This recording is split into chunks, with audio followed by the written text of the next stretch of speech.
We are here. Welcome, both current and future viewers, to the Tales of Pageos, a wonderful nautical D&D adventure that is hosted by me. I am the GM, the Mutt, and these wonderful players who will introduce themselves. Hi, I'm Mira, and I am a War Domain Cleric Merfolk. Hi, I'm Noodle, and I'm a Gerbine Ranger. I am Chum, and I am playing a barbarian. And I am Echo, playing a Changeling Warlock. Last we left off, our group had found a strange ruin along the shorelines of an island within the archipelago. And as they were investigating this ruin, the fog seemed to creep across the water towards where this tower was. And as they entered, the fog completely enveloped the ruined tower so that they could only see what was directly around them. As they explored the tower, they discovered that it was full of Kuatoa, which Mira had recognized as.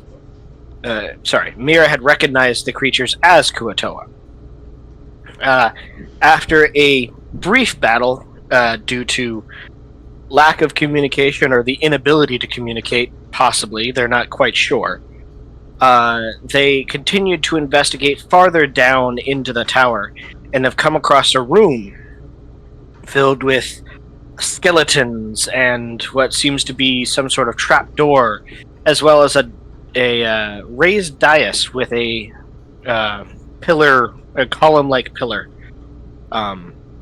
wrapped in tentacles in the center. And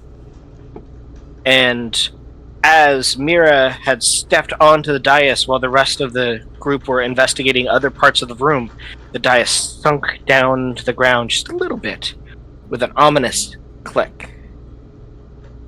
And then they begin to hear sand pouring into the room as openings in the tops of the walls began to let sand slowly start filling the room. Now, before we get into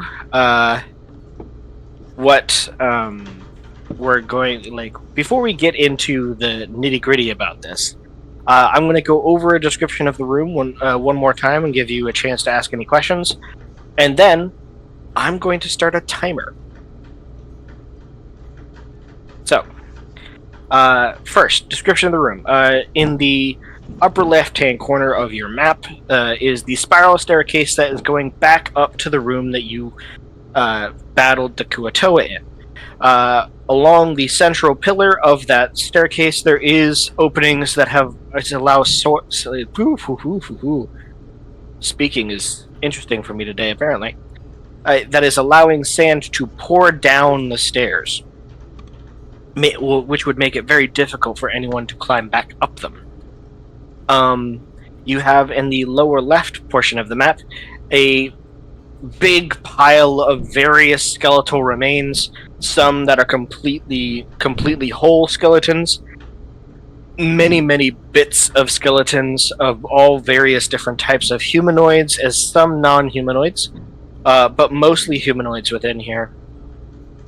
You have everything from complete dwarven skeletons and elven skeletons, all the way down to random femurs and humeruses.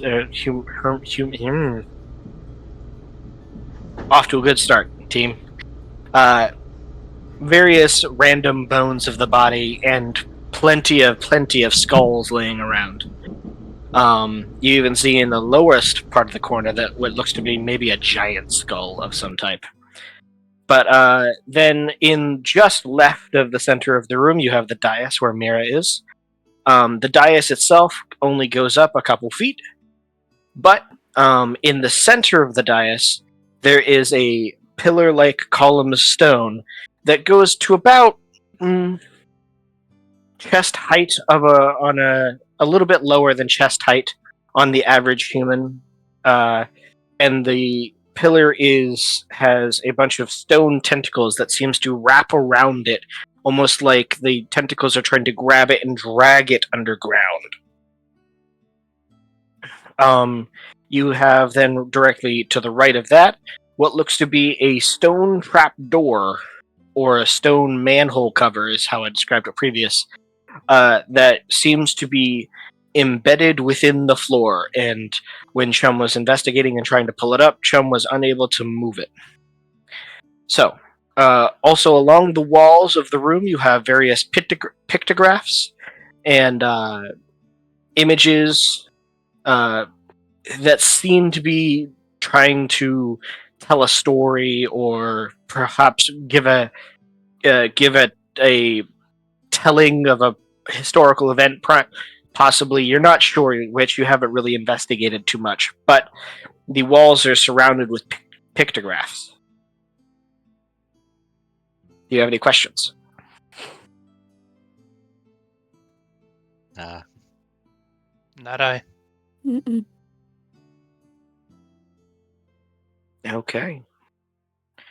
Then, in just a moment, you are going to be with your characters, sand pouring into the room. What are you going to do starting now? Can I look around to see if there's a way to undo what I did? Uh, sure. You're. What are you looking for specifically? So, Also, what was that roll, Chum? Rolling to investigate the pictograms. Okay, so go ahead and move your character over the wall. What are you looking for, Mira? Sorry. just any other pressure plates, levers, handholds, anything that might undo this trap. Go ahead and roll me either a perception or investigation check on the dais. Chum That is a and 22. okay. I'll give it back to you in a moment. Chum and Noodle. You're looking at these pictographs, and it seems like the majority of them are of Kuatoa, in various forms of worship throughout various different times and possibly history. But what you do see is a recurring figure of a tall, lanky-limbed creature that its face seems almost scratched off, but you see what seems to be a mass of tentacles coming down from its chin, and chin and mouth area. And with your, that's what you get for so far. What do you got for? You got a 22 for the investigation? Yes, a 22. Well, that was for the Okay. perception. Perception. All right. So you begin to look around this dais. You like try to pry at the dais, see if you can raise it up. You're not. It doesn't seem to go anywhere. So you start to investigate the column in the center, and you do see what seems to be pieces of stone that are locking the pillar in place. They seem to be like you could just barely tell that there's raised pieces of stone that seem to be sliding into the pillar in between the tentacles at the base. I'm gonna point that out and show Echo since he's standing next to me.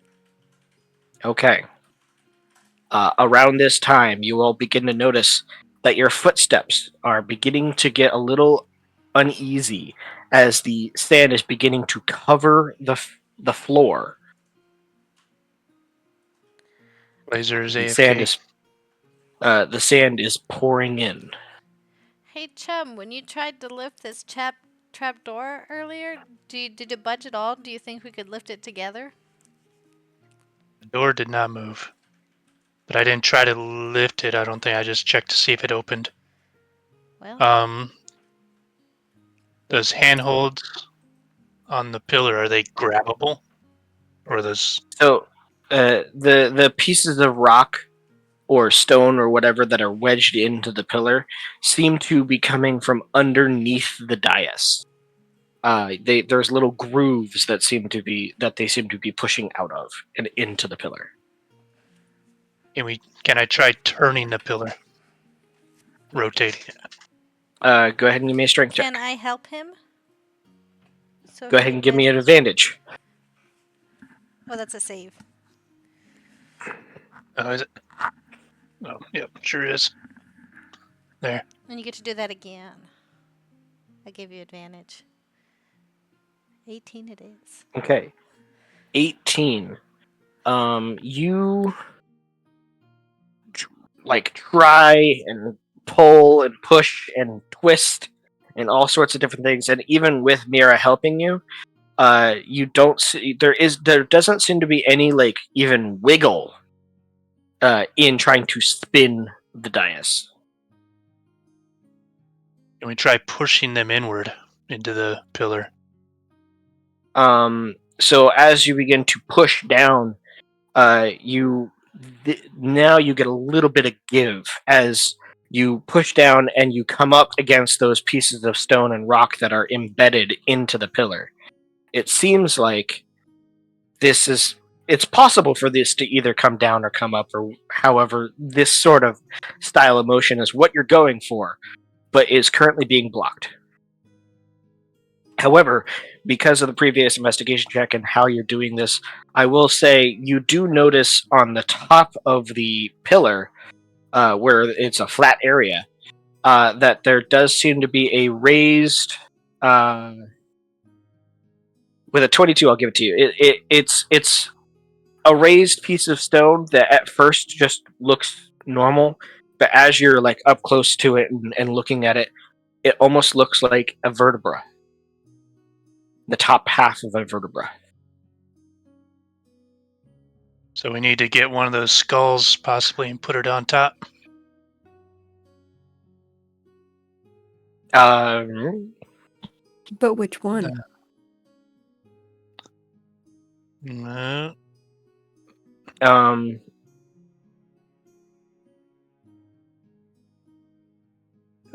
Is this vertebrae? How thick is it? About you have pretty big palms, so a little less than half the size of your palm, probably. I'd say let's grab that giant skull and try and put it up there. The giant skull would be too big for the Okay. vertebra. It'd be a small. It would a normal person's vertebra is probably what you're looking for, like a normal humanoid sized Okay. vertebra. Was anybody start going to tossing continue me skulls. investigating the pictographs? What was it? Was anybody continuing to look at the pictographs, or did everybody move away? I'm gonna look at I them moved away. Okay. and see if there's anything that lines up with the stuff we see on the pillar. I will say now that you're beginning to have to raise your feet out of the sand and to walk on top, as the floor is becoming covered in the sand. Now, something strange that you've noticed is as the floor is becoming covered in sand, the stone that the bones were on begins to rise with the sand. So the bones seem to be mostly uncovered. Interesting. Is there anything on the pictographs that would give a hint as to what kind of skull we're looking for? Go ahead and give me another either investigation or history. Your choice. All right. Let me see. And what when we has have- the better bonus. And if we're trying to put a skull on top, we can reach and put it on top, right? Yes, it's about chest Okay. height. The top of the Okay. the top of the column pillar thing is about chest height to a human. I got a Sound good. 15 on that roll Just making sure. for history. Okay. So you've so far caught up to where Noodle and Chum were, where it's kind of like an early history, possibly, of these Kuatoa that have been living here. And you see storied images of them being slaves, of them being eventually freed via a god, and then the god forsaking them, and then them looking for a new god.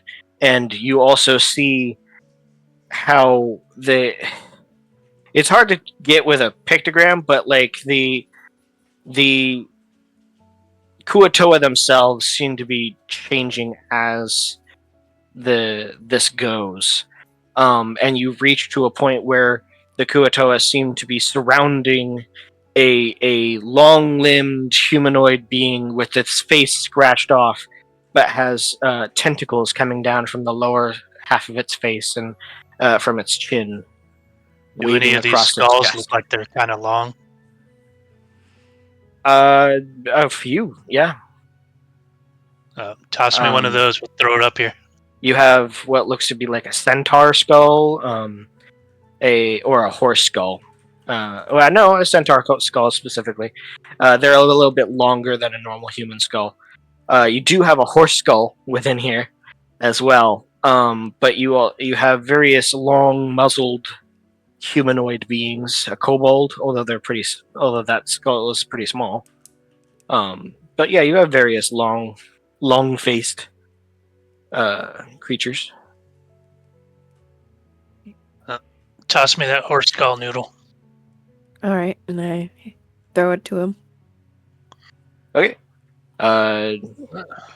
You toss it over, and he catches it. I want to see if it snaps into place on this pillar or anything, or if it matches with it. It does not appear to. Okay. You can place it on the vertebra almost. The skull is a little bit too big for a human-sized vertebra or humanoid-sized vertebra. Need something a little bit smaller.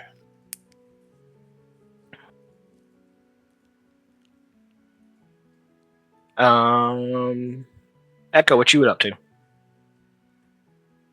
Kind of just watching this all unfold. And He doesn't even help. you know what? All of a Okay. sudden, he's just gonna step up here because sand on his shoes. He don't like it. Okay. Where I'm standing, would I be on the platform with? You are on the platform that is rising, yes. So okay, so I'm not affected by the sand. Not Is that yet. correct? Okay. Do you see any other skulls over there that might fit this? I have no clue. If you want to continue investigating the pictographs, you can. Yes, I would like to. You can, if there's anything else you want to do, let me know. I want to try to figure out what the creature is that they're all circling in the pictographs. Okay. Are you going to try to use further pictographs for that, or are you going to just try to do it on your own? I'm gonna Based go on what to you the can next see. pictographs. Okay. Go ahead and give me either investigation or history. Oh, I got a 12. Okay. So in the next few, it's a very sort of confusing set of images. You seem to have the Kuatoa, like, first they were surrounding this being, and you weren't quite sure if they were in awe or anger, and then you see them almost cowering before this being in the next one, and then beginning to follow, or at least this being is leading them somewhere. And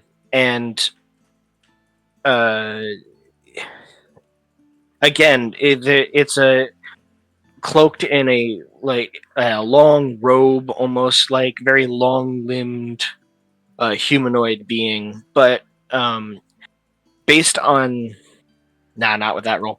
That's kind of what you get so far.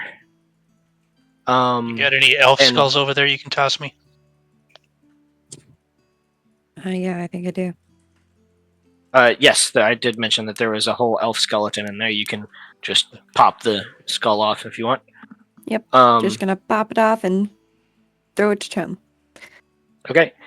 Keep in mind that you can begin looking through.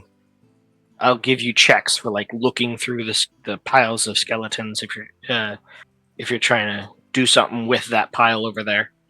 But yeah. as this is all happening, Mira, you have to step back on top of the sand again as it began to reach over your feet, and you see that the sand is slowly getting higher and higher and it's almost between half a foot and a foot deep at this point. Yeah, I want to figure out what this picture's of. It seems to be Does getting elf skull faster fit? as the time goes on. The sand, I mean. I So- take it the elf skull does not fit. When you go to place it, it seems to be of a sort of right size, but there is no way. The way the vertebra is angled on the stone, the skull just won't sit there. It keeps on rolling off, and it almost is forcing the skull to look up, from the dais, and the skull itself is just not able to hold itself there. I want to organize the skulls by shape and size, Sure. so I that will it'd be say easier. investigation. 20. Dirty 20. Okay, so you begin sorting. This is a big pile of skulls, so I'm going to say it'll take you a little bit to fully do this, but I'll give you a few things off the bat. There is a few full skeletons, one less now that you've taken an elf skull off, but there's a few full skeletons, but the majority of them appear to be of the shorter peoples of the world, gnomes, dwarves, halflings, such and such. The elf, and there is what looks to be a possibly regular human skeleton. And it seems to be the only two completely intact ones of the taller peoples. And then you have a plethora of different humanoid skulls that are some are easily identifiable based off of the shape of their skulls. A lot of them appear to be just humanoids, but you do pick out a few that are individual. You do see one that looks distinctly vampire-like, at least based on the fangs you can see sticking out of its face. But you do see that there is a medley of misshapen or weirdly shapen skulls, either based on the race of the being or due to possible deformities or something. But which one would you like to focus on first? The vampire. Okay, so the vampire is in the medley of weird Okay. ones. The weird ones. Okay. So, yeah, I'm going to go for the weird ones first. Okay. Yeah. All right, so you begin sorting through that in picking out which ones look different and different from a normal humanoid, and which ones are, human, elf, dwarf, and the normal skull shapes. Echo, Mira, Chum. Hi. What you got? Do you want to do anything? I'm trying to think about, did I try to lift this post up? You did not directly tell me that you were lifting, but I kind of gave it to you when I said it gives you a little wiggle either way. Okay. But it stopped on both ways. I want to study the creature in the picture and see if I can figure out what its skull looks like. Sure. That would be an investigation, not a history. Ugh, don't worry about it. It's a 7. Okay. It's got tentacles. Oh, time to try my hand at it. Because now I hate the sand, and I want out. And before he does this, because he's coming over to help me, I would like to just reach out and touch him and give him the gift of guidance. He's gonna Sure. look very, very confused, but also go with it. Bro, I need help. I can't figure I this will. thing out. I will say this though: as you reach over and say your silent prayer to Tempest to cast your spell, there's a delay. Oh. Normally it's God. prayer, cast, spell complete. Here it's prayer, and you feel the energies having to slowly form up before you can finish casting the spell.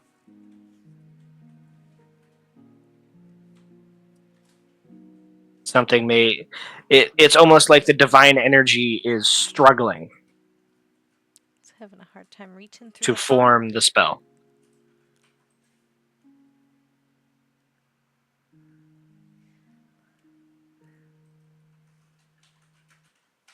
But go ahead and roll your investigation or history. Wait, what are you exactly looking for, Echo? The same as her. I'm gonna try to discern the creature. Okay, then go ahead and give me an investigation. Me pouring out my dice because I forgot to. TikTok. Mine is a 16 Did you add for a investigation. D4 to it? Oh yeah, I should probably do that as well. Forgot how guidance works. That's a 19 in total. Okay.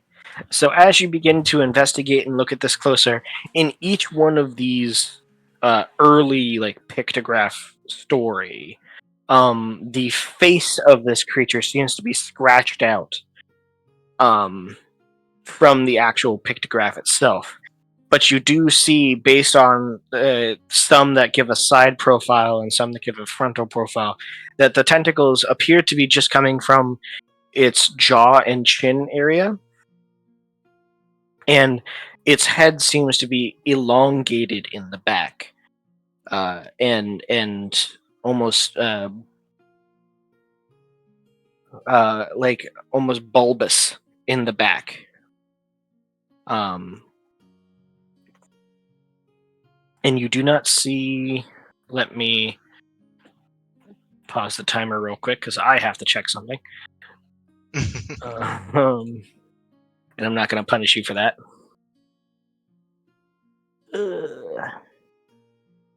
Give me what I want. Thing almost sounds like a mind flayer.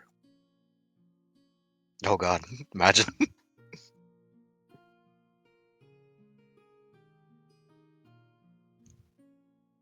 From what you can see of the side profile, even with its face being scratched out, it does not appear to have a nose.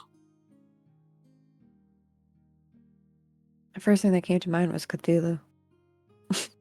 I'm glad I wasn't alone. I thought that instantly. That would be a Cthulhu, mind tiny flayer, they're fucking cousins. Cthulhu. Considering he's really, really hating sand at the moment. You know, relay this info. Well, first I gotta get the Actually, side of the room. with a 19, I'll also give you this.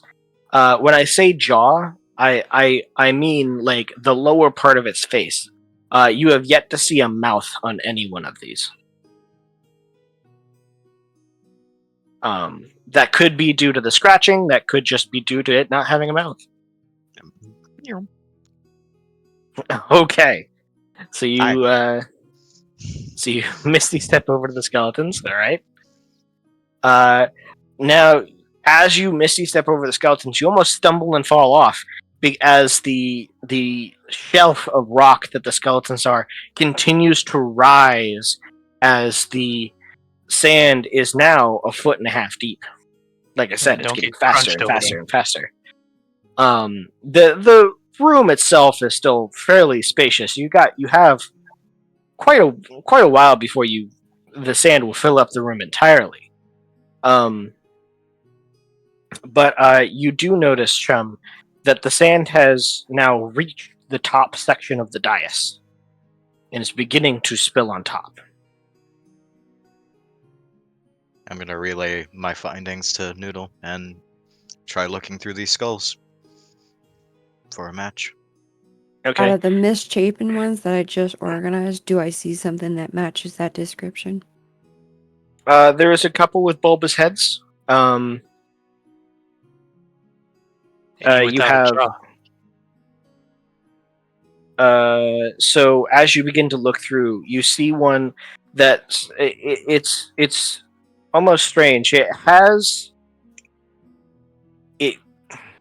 There's a couple of them that could fit this description. You have one that is sort of like bulbous in the back, although not super bulbous in the back, but it's got like a bulge in the back, and it seems to the where the face goes down, it seems to almost warp, and what would be a jaw is instead like fused together almost, and you have seemingly the where the teeth would be is just a hole, not jagged hole, but it seems to be just a round hole in the center. You have another one that is very elongated, like super elongated, bulbous head in the back, and the front is just blank. Like it has a empty cavity that goes from just below, in between its eyes, down to where on a normal human's being the top of its teeth. Just a very thin, long cavity, and then nothing underneath that. And you have another one that is a bulbous back head and what looks to be the bones almost make a sort of triangular shape in the side profile of this skull is almost a triangular shape, as it does not seem to have much underneath much downward motion to its jaws, and in fact it doesn't have any separation there at all. It has no cavities, like no nose cavities or anything, but it does have what appears to be a circular opening that's smooth and natural looking almost, in like the lower center of its face, and what seems to be several other like openings going along the sides of its face as well. I show Echo these three skulls. Which one do you think would match?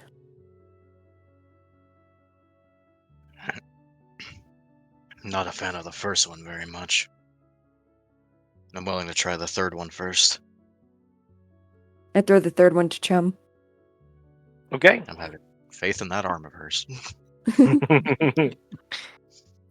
So you pick this skull up, and you can feel with picking it up that the skull itself, while looking together and hardy, is actually cracked and weak in many places. And you can almost feel the skull like slightly shift in your hands as you pick it up. You have to be careful on that one. So I'm not gonna throw it. I'm actually gonna jump over to Chum. Okay.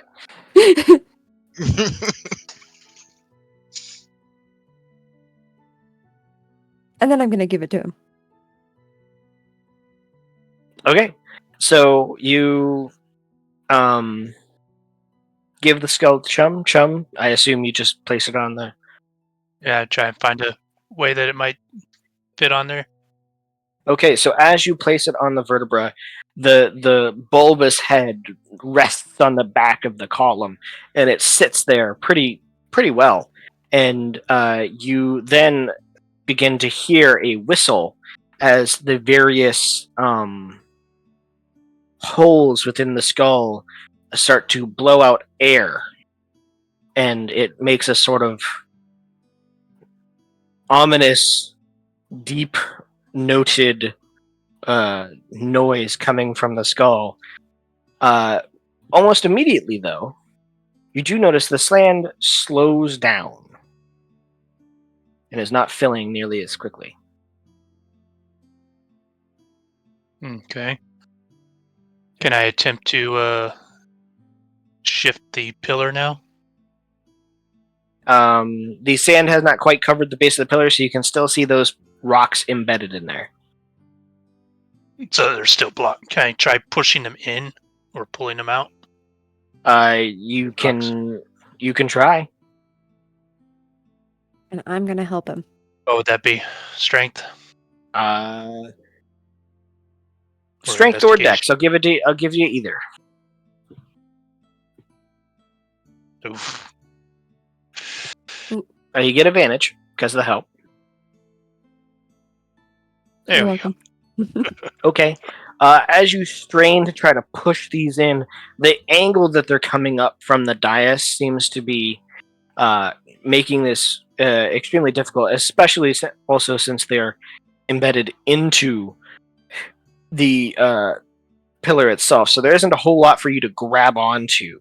But as you push and pull and try to wiggle, you don't seem to get any progress towards making it go in.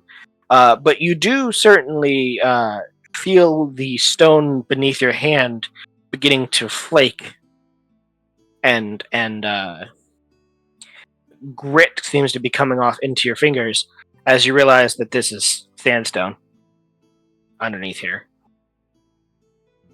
Like the pieces of rock that are holding it in are sandstone, rather than the harder rocks, the harder stone that seems to be making up the majority of the rest of the room. Do we have any water? Because if I remember right, water makes sandstone brittle. Over time, yeah. That would take too long. I'm not going to say that you couldn't try. Can I smack them? Yeah. Or would that be an attack with a weapon? Depends on what you're attacking with. Try and hit it with my mace. Okay. Was that the weapon you were fighting with earlier, or is that a different weapon? That's a different weapon. Okay. Mace is blunted. I will say, as you are going to go do this, go ahead and roll me an attack roll, but we're going to pop over to Mira real quick. Mira, are you continuing to investigate these pictographs? Yes, or... I'm following the story. Okay, go ahead and roll me another, either investigation or history. Oh, I missed.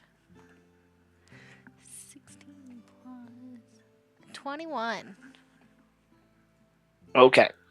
So as you begin to follow along, slowly, as you're following these different pictograms of the Kuatoa doing this thing's bidding, they seem to become less cowering and more praising and undulating their arms to it, and you begin to see, including its scratched out face, it begins to they begin to depict it with like an aura or rays of light coming off of its head. And the being never seems to be like, oh, its feet always seem to be above where the Kuatoa are at this point, where before it seemed to walk just like the rest of them. Now it seems to float, or at least the depictographs appear to make it be floating. And it still has, there are still pictographs within of them doing cruel and hard labor and such, but this time they appear, they don't seem to be cowering or depressed in doing so. They seem to be overjoyed, and in fact, one of them depicts a party over a dead Kuatoa within a like within a mine or something, or a celebration.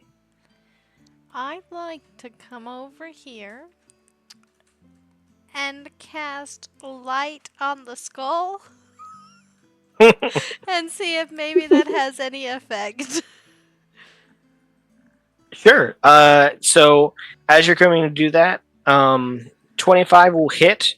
So you turn around and come to the thing, and you just hear a whack, as Chum is swinging his mace at near the base of the pillar. Go ahead and roll damage.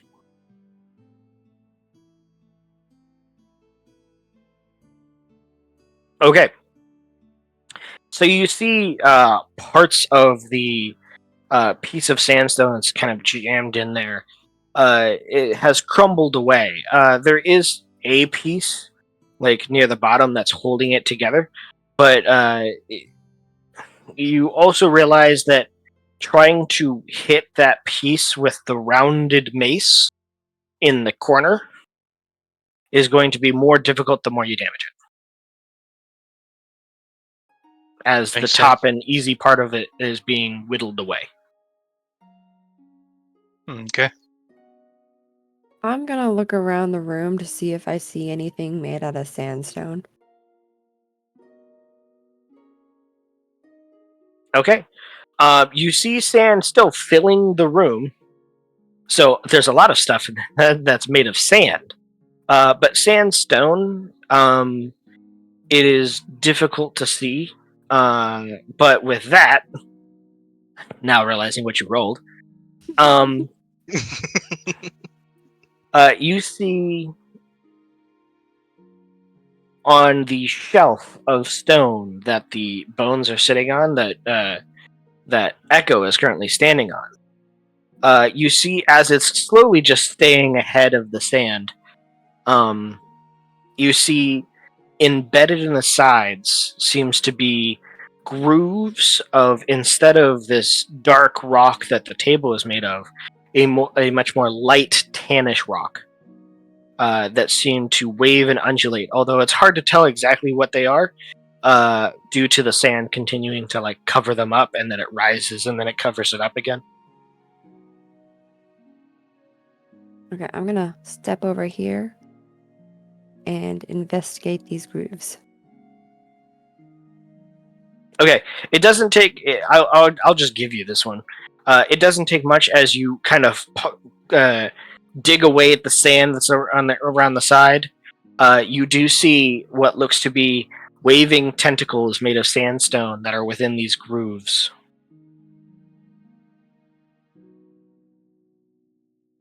Did Mira's light spell do anything? Right. You cast light on the thing, and you can now see the skull in all of its glory. All right. So just a random. I will say, with the light spell, you can see how hairline fractures have permeated this entire skull, and how fragile this skull could be. So with the thought of that platform over there, I want to pick up a handful of sand and throw it on top of these, whatever's stopping the pillar.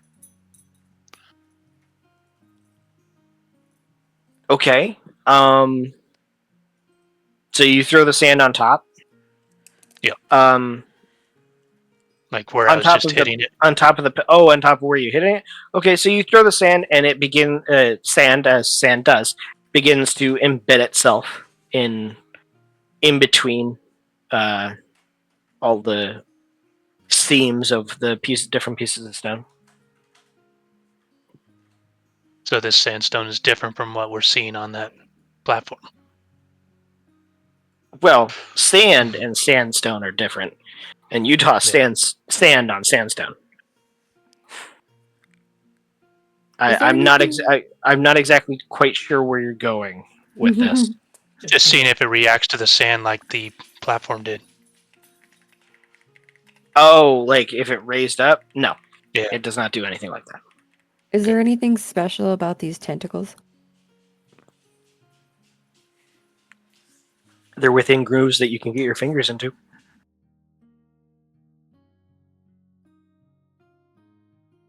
So is the skull missing pieces that we should be looking It- for?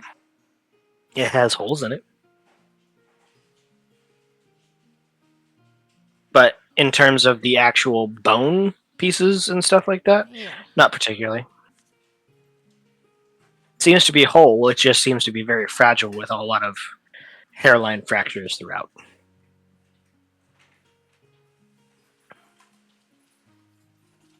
Is this platform missing like chunks of sandstone?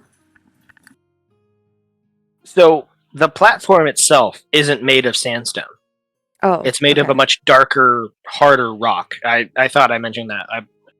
Yeah, It's sorry. made of a much darker, harder rock. It has grooves that seem to be holding what looks to be possibly a tentacle made and shaped out of sandstone. Is that missing any chunks of sandstone? Missing any chunks of sandstone? No, but Yeah. the grooves do Okay. extend past it so that you can get your fingers into the grooves. Okay. It looks like you can pull out the tentacles. Okay, I'm gonna try. Try and grab the tentacles. You pull out the tentacles. Okay. Well, you pull out a tentacle, and then you look over, and there's more around the thing. I want to investigate the tentacle. Okay, go ahead. 23. Okay. You look around the tentacle. It's not very well made. It's not like it's not a high def version of like an octopus tentacle or something like that. In fact, it doesn't seem to have like too many like suckers on it, if you know what I'm talking about. It does have like grippy bits, but there's no like definitive suckers on it. As she Would pulls it be out able the to be attached to the tentacle, skull? I'm gonna point out the picture that shows the creature with the tentacles coming out of it.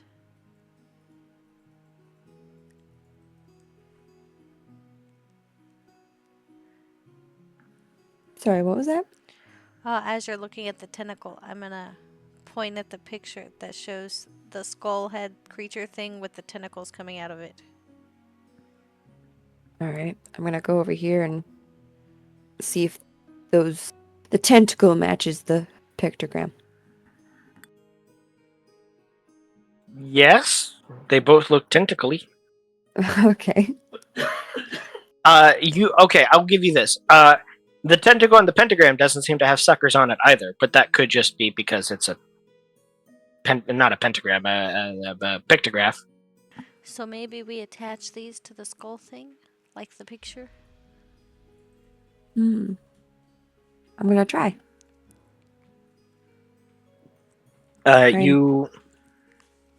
You go to place a tentacle on to the skull. I would like you to give me a dexterity check to be able to place a stone tentacle on a very cracked skull. Oh, okay. A 15. Okay, you manage to place the tentacle on, and it blocks one of the holes that the air is coming out of, and you feel the air pressure heightening in the other holes. Ooh, okay. Then I'm gonna come back and grab more tentacles. Okay. All told, there is 4. I'm gonna grab all 4 and then come back. Well, 3 more. Sorry, there's 3 more. Okay. There's 4 total. So I'm gonna grab the 3 and come back. And I'm gonna help her put them in place. Okay. So go ahead and just roll me one dexterity check. It was really just a natural 20. Well, you don't know. All right, my there you go. advantage. So you place the other 4 tentacles, and it covers up the 4 holes that are on the sides of its head, and now it's just got the one hole in the center. And that hole is blowing air like the air pressure is now with all the other holes blocked.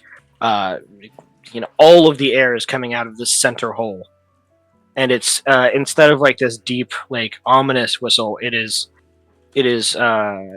almost a high pitch screech coming from the skull. I cover my ears. The sand is now rising up onto the platform, onto the dais, and has begun to cover the bottom of the pillar. Is there anything else around that might attach to this other hole? that I can see? Nothing on the dais or the pillar. Is there anything in the pictographs that indicate what might be missing in that last hole? Go ahead and roll me another investigation or history. Ooh. That is an 18 plus 5, so 23. Okay. So as you continue throughout the histories of this, you see this glowing being with tentacles begin causing the Kuatoa to build, and you see a squared off tower beginning to be that have being constructed, and you see the being itself resting within what seems to be a room of possibly this tower within a throne, um, or possibly like on a throne like dais, uh, waving its arms in order. And then in the next one, you see a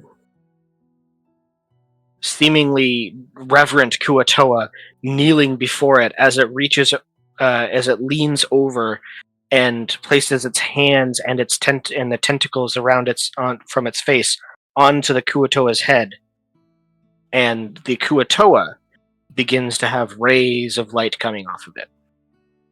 And in the next scene, you see the Kuatoa with a ray of light, rays of light coming from off of its head, directing the other Kuatoa as the being itself stands in the background and watches.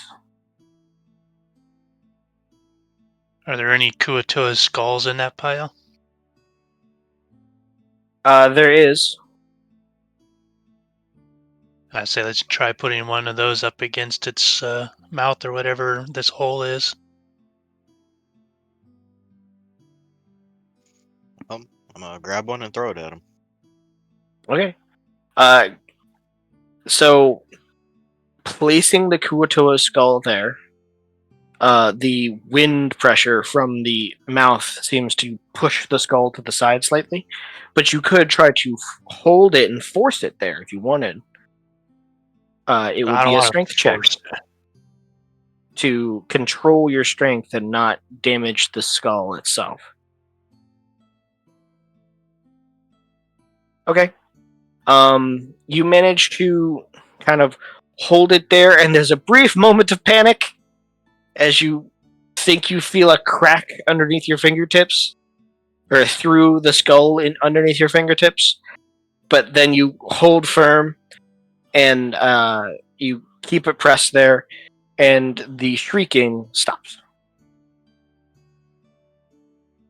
And you and Noodle can both see the skull almost swelling and not quite expanding, but certainly you see all the hairline fractures begin to spread a little bit before you all hear a series of clicks,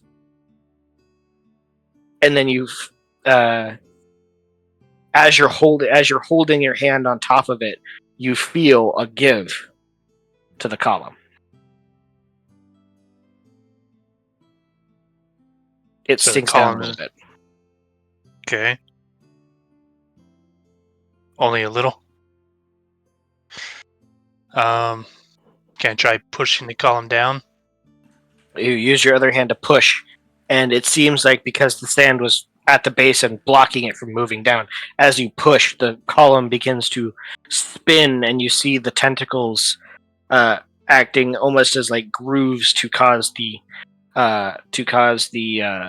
pillar to spin. And when it spins, you release the Kuatoa head, and the shrieking comes back, and you see those sandstone rocks begin to push out, and then not catching on anything because the holes that they were going into the pillar at are no longer there, and you can continue to push the pillar down. And as you push and push and push, you push it to where it's level with the sand, and you push it a little bit more, and you hear another click. And then silence as the sand stops coming into the room. Thank goodness for that. Did Mira. she do it? Mm-hmm. Roll me a dexterity saving throw. Oh, Uh-oh. love this for me. No, wait, it got. All right. Ooh, I got no bonus. Oh shit! It's a 1. Oh. Okay. You find your feet just coming out from underneath you as you hear this deep thud beneath your feet as the floor you're standing on near the edge of the wall gives way and slants, and sand just starts pouring down underneath the walls, and you fall and manage to keep yourself from sliding anywhere because it didn't dip all that much, but you're now having sand bombarded all over you as it's sliding out of the room, and you begin to see the sand lowering and lowering and lowering and lowering and lowering until there is just a scatter, covering of sand across the floor, and that stone dais that the skeletons were on has sunk back to the floor. I'm gonna go over and make sure she's all right. I'm gonna She's sit fine. down. She's just covered in sand. I'm gonna sit down to the table and dust myself off. I'm gonna shake off like a dog. And sand got all over. So I'm assuming this hatch here opened. The hatch is still there. It didn't open. I mean, have you tried? Well, I'm trying to figure where all this sand just drained to. Down the side of the wall. So the wall, Oh. like the floor at the edge of the walls, like dropped and became angled, and all the sand disappeared underneath the walls. Oh, okay. I get it now. Glad you And didn't get sucked in there. Me once too. once the sand has stopped going beneath the walls, the floors raise up again. Interesting. I'm gonna go and check this hatch and see if it's opened up at all. Yeah, I want to help you open that door. I'm gonna help you too. You left open the hatch, and Okay. like it's a proper manhole cover. Really, it's just a slab of stone that was blocking this. Hmm. But you lift this slab of stone, and you see a spiral staircase going down. Can we see anything when we look down? It's spiral. Spiral. I am ready to All get right. out of this room. I'm gonna follow Mira. So, you said the pillar went down, right? Does that mean Yes. that the skull and everything is still sitting on top of the pillar? The skull and the tentacles are both sitting on top of the pillar. Yes. I'm gonna grab the glowing skull and carry it with us as a lantern. Sure. Just keep in mind that it's very fragile. Yeah, I'm gonna treat it gently. But we're gonna carry the skull with us as a light. Okay. And go down to the next floor. Nope.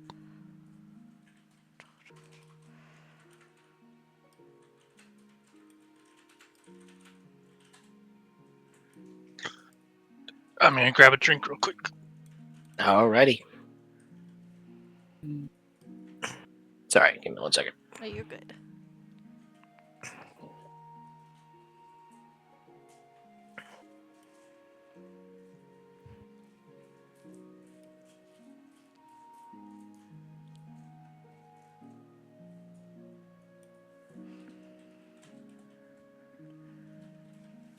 Okay. So, you all begin to go down to the next level of floor.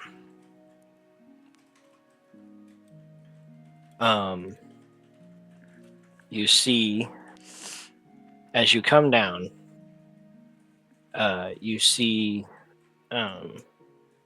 what looks to be almost like a living area. And there is a series of like pallets that form beds, and also a cooking fire. There is with a pile of bones next to the cooking fire, and although these bones are different, these bones are charred and cracked from heat and teeth. And as you come down, you see this large statue.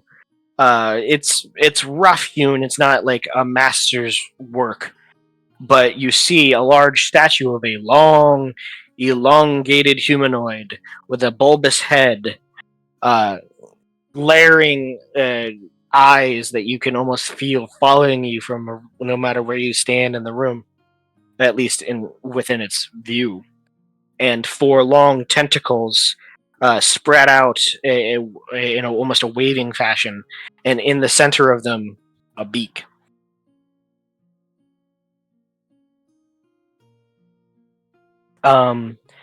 And also, what you see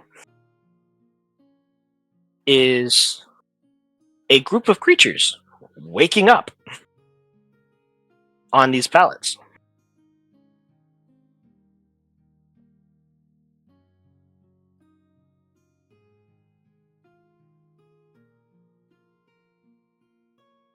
Four Kuatoa that appear to be waking up on these pallets, although these Kuatoa are larger, and you see strangely rippling muscles on these Kuatoa as they look at you with their eyes are not quite as wide and fish-like, but more focused and facing the front of their head.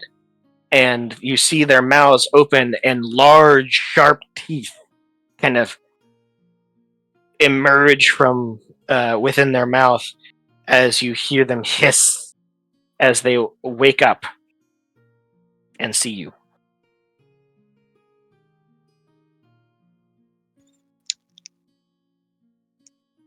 Are we able to sneak attack them still at all, or no?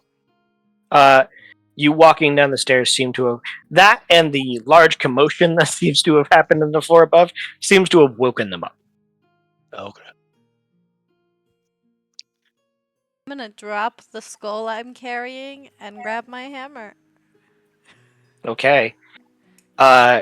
You all you watch every one of their eyes follow that skull as it falls to the ground and then shatters.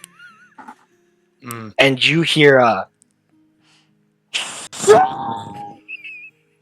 as they all jump to their feet and grab weapons. Wow. Nice. Am I still able to move my Echo is instantly Thanks. glaring at Mira. You should Instantly. you should be able to move your character, yes. Well, now I'm taking position all the way back here because you you started I'm this going mess. now all the way deal with back here. Yep. You Well, started hold this on. mess. Now. You guys, no. Hold No, on. we're not allowed. You Technically, guys we're not are able all to. near the stairway. Okay. Yeah, no, we don't get to until our turn Yeah. because now they're angry. Now they're very angry. Okay. So go ahead and roll me initiatives. Oh no, this one rolled a 1. We're not using that one again. Oh, not again. Oh god! I rolled a 17. Yippee! I got a 9. Again, I'm last. Have fun. Well, we don't know what they rolled yet. Yeah. You rolled a 17, you said? Echo? Echo? Echo. We're going to go with that until Echo gets back. And Mary, you said that you rolled a 9? A 9. All right.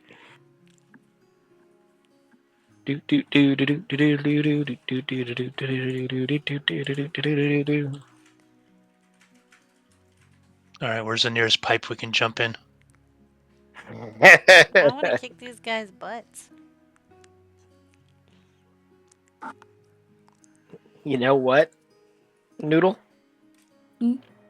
You're not last. Oh, Quick okay, good. question. About how long did we spend in the last room? With the sand pouring in the way it was, I'll give you like 5 minutes, 10 minutes. All right. Chum, your not your mace, your other weapon is still magically axe. enchanted. You didn't do any concentration spells? Nope. I cast light. Okay. Oh, wait. I Light is a lied. concentration Guidance spell. is a concentration spell. Light is actually not. Oh, I had to oh, Google light that is one. Yeah, right. guidance All is right, never what mind. that is. Yeah. So, yeah, All right, I so am not concentrating. okay.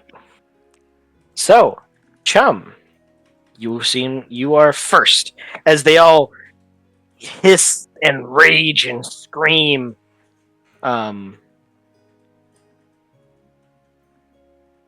I'll be pulling out my battle axe to engage the closest one. I'm going to call out Okay. to everybody to not go too far. You should be able to move your character, correct? Yep. Alrighty. I moved there. As he goes far away. No, that's not too Hitting far. that Like, one. just don't go to the Okay. back corner. Okay. Alright, so are you gonna swing? Yeah. Alrighty. Are you going into a rage or no? No, not yet. Okay.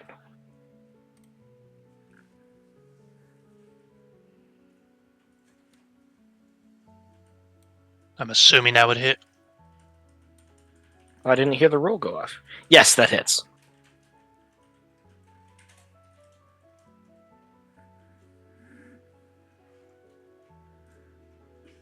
Total of 7? Okay. And then I'm using my extra attack on him again. Mhm. Dirty 20. Echo, you're on deck. That hits. Okay. So you slash with your great axe twice, and he seems to put his weapons in the way of your slashes to prevent him from taking the full force. But you do see he gets small cuts and bleeding starts to happen from various places along his body, but he does not seem overly hurt. These guys are going to be pretty tough.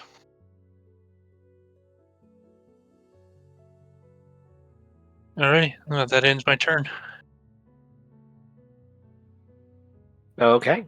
Echo.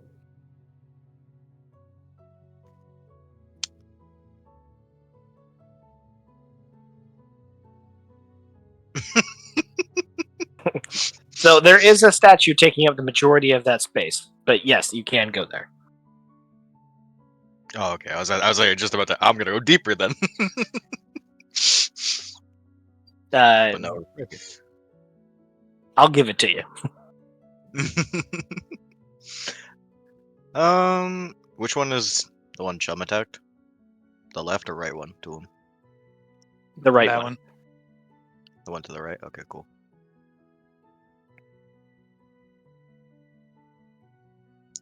Well, if there's a statue in my way, I think I'd have to move here then. And I'd be shooting at that one. Okay. Do I know what creature these are? Would I have to do a check for that?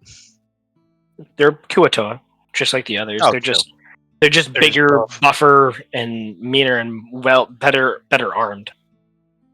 No, yeah, makes sense. All right, They cool. have They're all named Arnold. they have a staff that the top of it splits almost into like a bident, but the inside of the bident has series of barbs that angle towards the staff itself.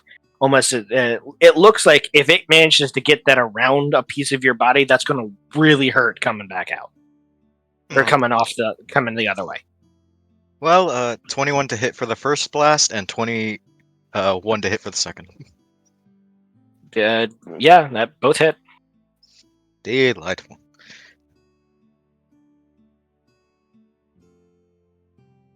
This is my 10. Why can't I count? Yeah, that is my D10. Okay, cool.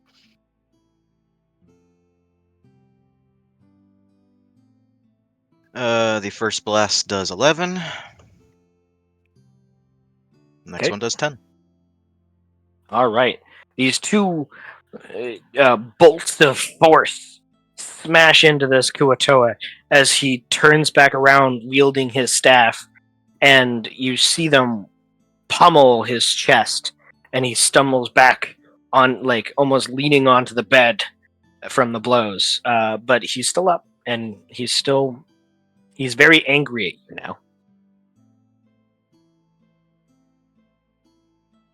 Delightful. Do you want to move anywhere? Do you want to use a bonus action or anything?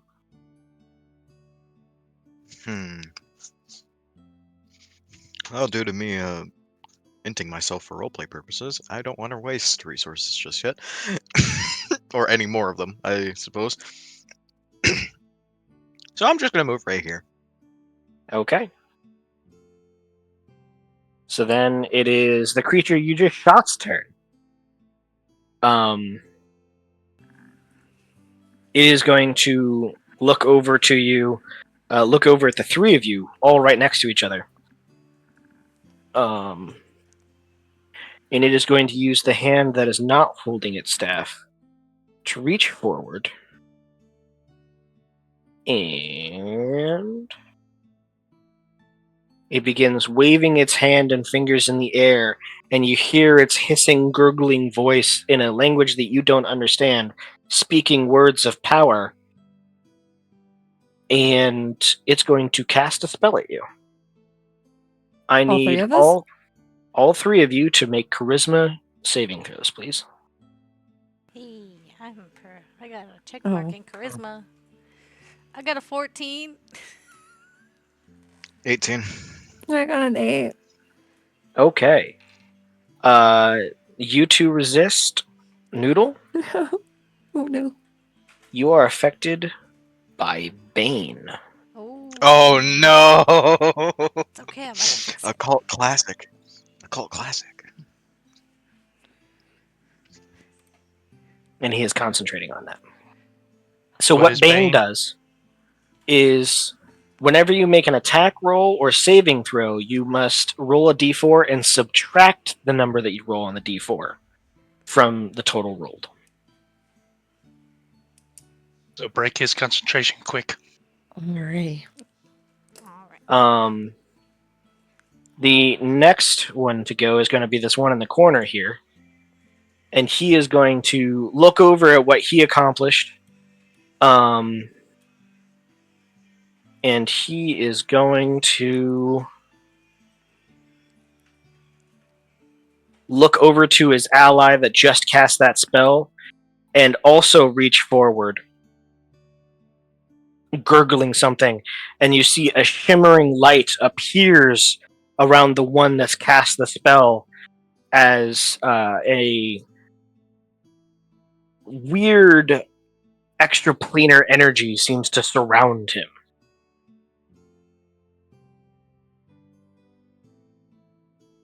And he has an effect on him. Doo-da, doo-da. We'll go with that, and then he's concentrating. Okay. And they're both going to stay in their various I know what positions. he did. That's terrible. Mira, go ahead. Alright. I am gonna go stand right next to this guy here. But I'm not gonna Okay. hit him. I'm not.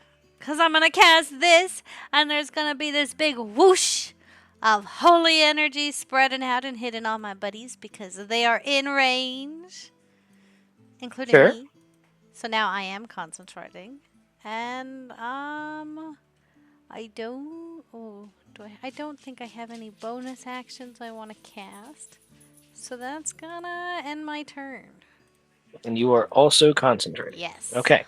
So basically, what Crusader's Mantle will do is whenever you guys make a weapon attack, when you deal damage, you do an extra 1d4 radiant damage. Oh. Okay, and then we have the one that wasn't swung at by Chum. He is going to see what his friends have been doing, and he is going to follow up with another gurgled waving of a hand. And I need Chum, Echo, and Mira to make charisma saving throws. Another one. I failed. I got a 5.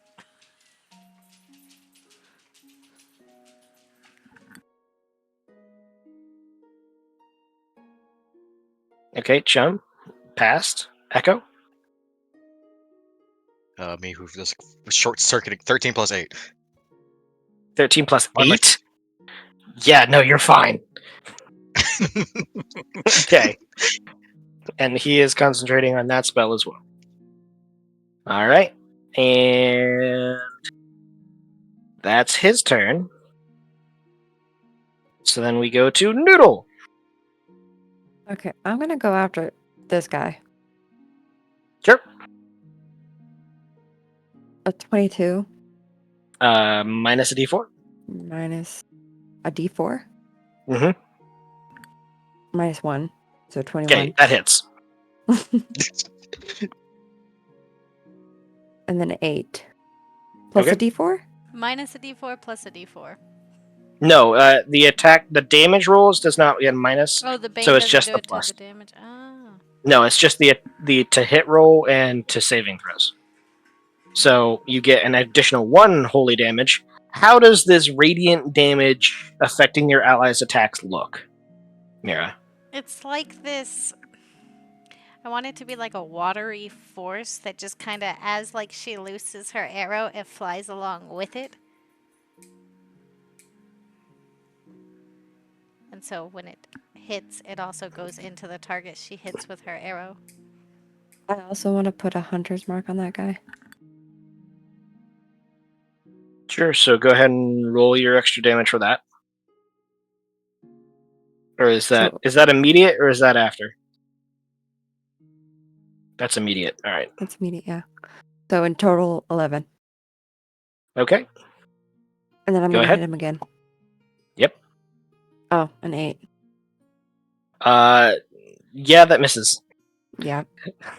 So your first arrow kind of strikes him in the arm and like leaves a gash down his arm, and he kind of hisses and gurgles, but appears to maintain his concentration. And the second one goes wide completely and strikes against the wall behind. Would you like to move anywhere? Would you like to do anything? Yeah, I'm going to go where... Right out. I'm going to hide behind this statue. Okay. This one here is going to move to flank Chum, and then is going to attack twice. Would that wouldn't trigger opportunity, would Attack? it? No, because he did not leave your zone of attack. He's just moved to where him and his ally are on either side of you. Hmm.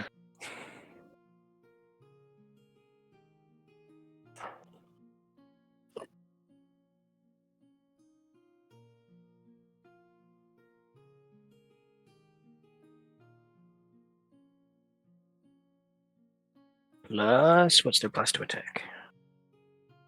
Okay. So the first attack is going to be it reaching out and trying to bite you with its toothy maw. 21 hit. That would be a hit. Okay.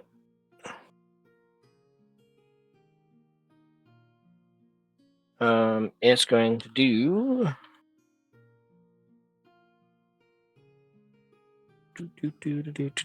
Okay, that much. It's going to do 5 piercing damage to you. Okay. And then it's going to strike out at you with its staff for a 20 to hit. That's another hit. Okay, so as it does damage to you, you will find that the pincer, the staff, pinches in on you as it's wrapped around you, and you find that you're unable to move away from the creature, and you are considered grappled.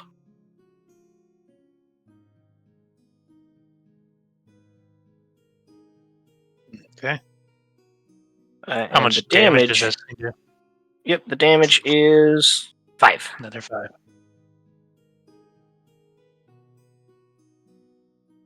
Okay.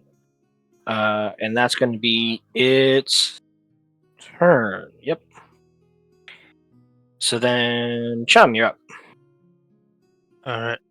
So I'm going to go into Primal Rage now that he's taken a chunk out of me. Okay. Where is it?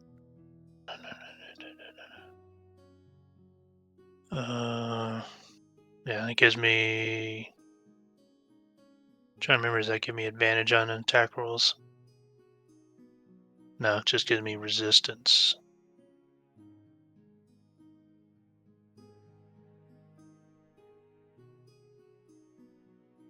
Okay.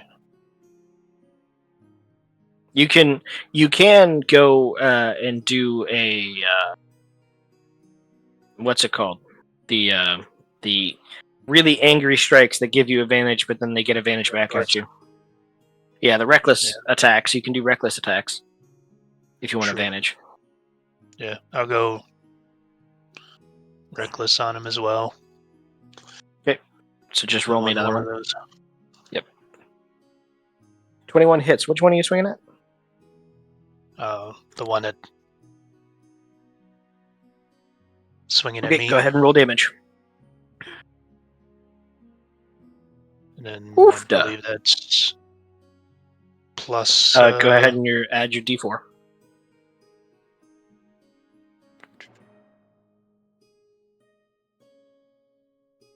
Okay. He tries to. Rage adds damage, doesn't it? Yes. Did you not use the one with the? You should have 2, right? With oh no, I didn't set it up like that. Rage should give you a bonus to damage based off of your level. Level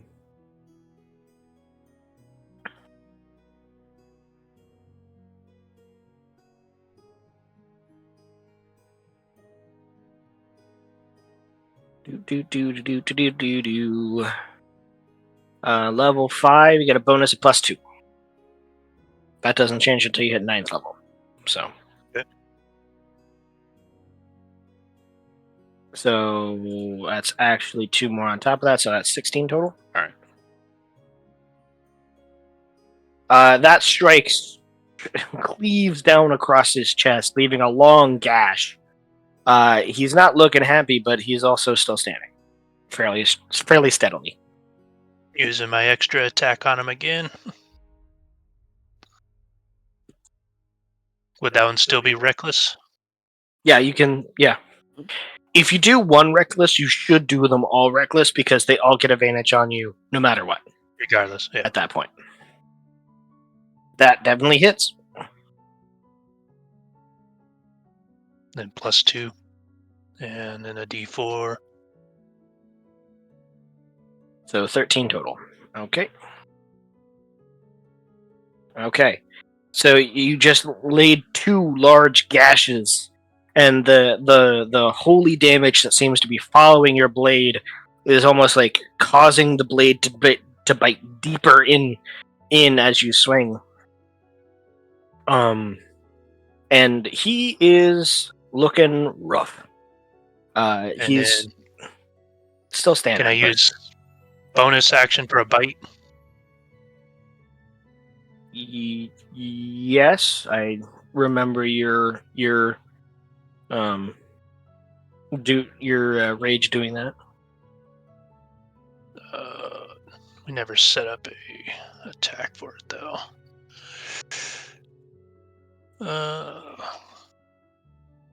Just roll a d20. That'd be with advantage, right? I don't see where this is a bonus action though. Or did we say that it was a bonus action? I believe so, because that's what I was using as a second attack before I had extra attack.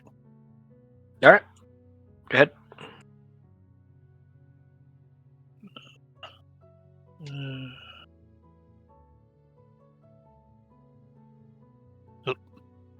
Yeah, that didn't. 17 plus stuff is going to be enough. So you hit. Go ahead and roll your damage.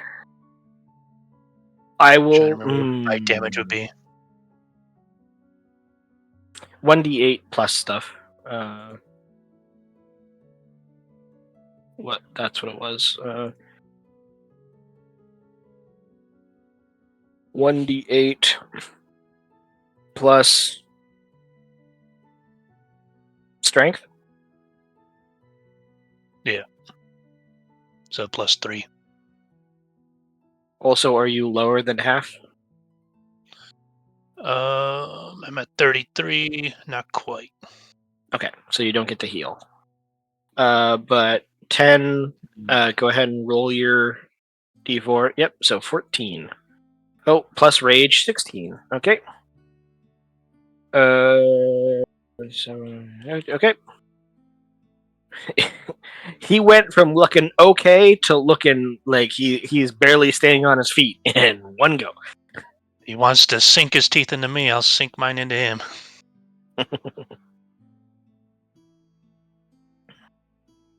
And that ends my turn.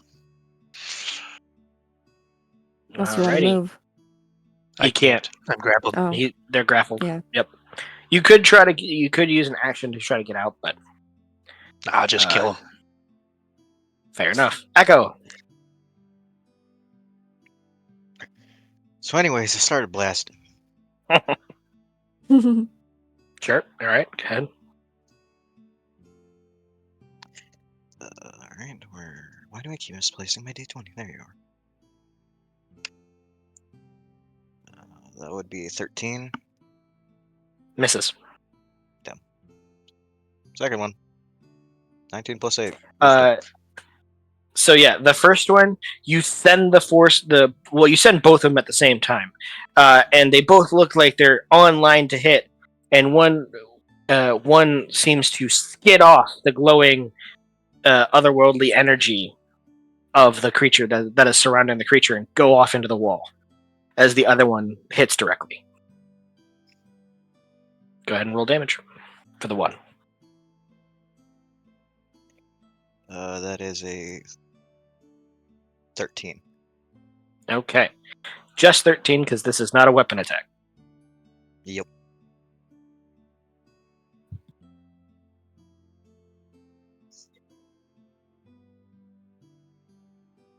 Okay. It is concentrating on something, so I will make that roll.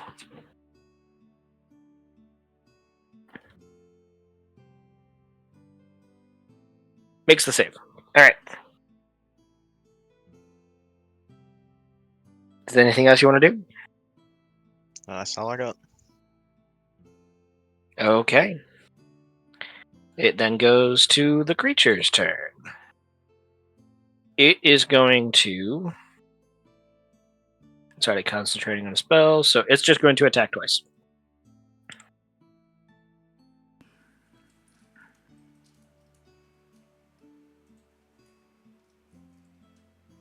The bite That is a crit, and the pincer attack that misses. probably misses. All right.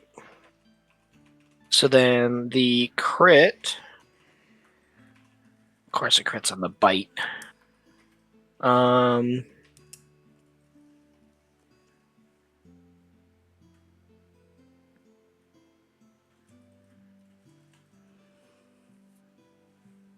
Total of 10 damage. Wow, it did max. All right. 10 piercing damage to you. Go ahead and make a concentration check. That's a Constitution save, right? Correct.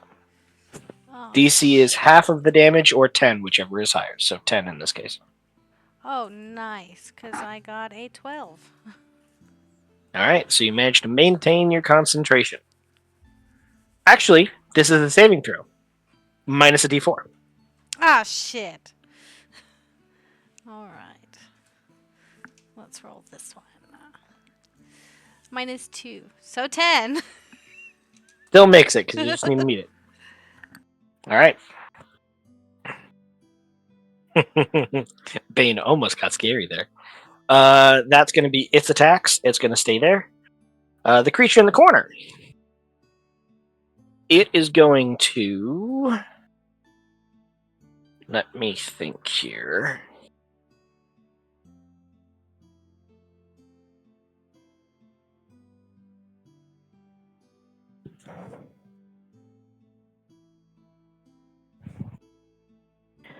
It is going to...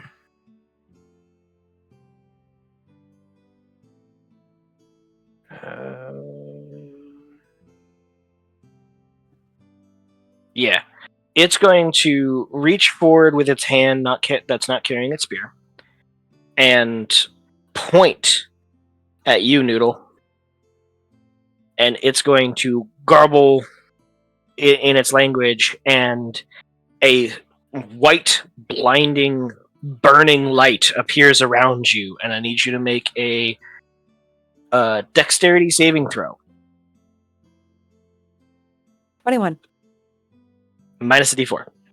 Oh, minus D4, of course. A 4. So 17 still passes. Right? Yes. Okay.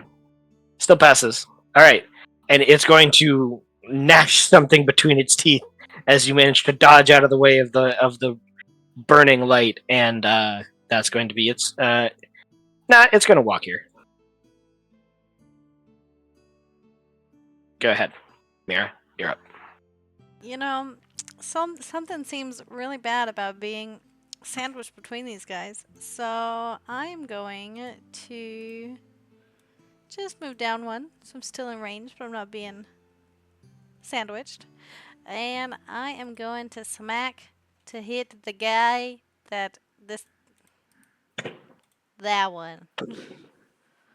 Okay. And that is a 11 to hit.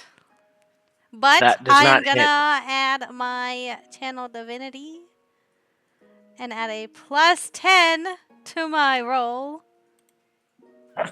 All right. Yeah, that definitely hits at that point. So you swing down and you feel the warhammer beginning to skid off of this otherworldly energy, and you reach for your symbol and channel the divine power of your patron of your deity, and you just shatter through the otherworldly energy to strike and to land your strike. Nice. And that's gonna be 9 damage. Okay. And Did you add your d4 to that? yes, it's 5 plus 4. And then, because I'm a war priest, Another one. another one! Dear God, have mercy. I don't get the plus 10 this time, though. So yeah, go ahead and roll it. 17 to hit. 17 hits. All right. Oh, I got a 10! So plus my 4, 14. Okay, it made its first concentration check. It does fail the second. Let's go. Drop that bane. That's on my noodle. So, Noodle, you no longer under the Yes. detrimenting effects Thank of you, the Mira. spell that was I cast. got you. And you said 14 damage? Yes, 14. Okay. And that's gonna end He my is not turn. looking happy. Alright. Thank you. The creature over here is going to just swing out twice at Chum.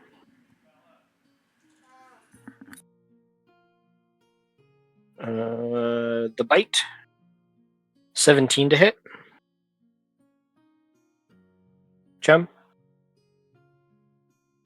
Anything over 15's a hit. Okay. 14 misses then. Is 15 your armor class? 15, yeah. Okay. 14 misses then. So the bite does 3 damage reduced to 1 because we round down. Yeah, 3 damage reduced to 1. Because you're raging. Oh. And he looks very disappointed in himself.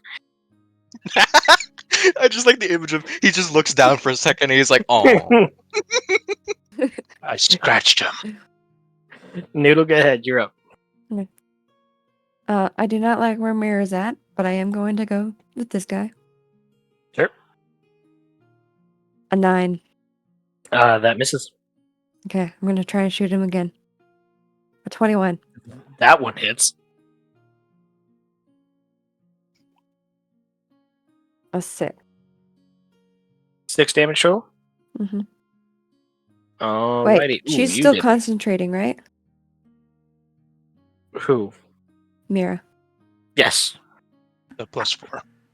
D4. Another one. So, 9 Nice. damage total. Okay. 9. So another scoring gash along one of its Did shoulder you roll blades. your hunter's mark? Yeah. That's that what was- the first one was. Yeah. And then he needs to make a concentration check. Doop doop doop doop doop. Okay. It's not 4th of July anymore. Passes the concentration check. All right.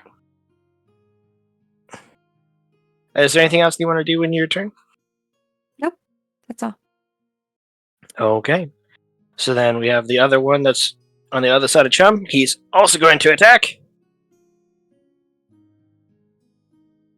18 and 8. Okay, so the bite hits. They're only landing I bites. should learn it. Stop biting me. All right. 6 damage reduced to 3.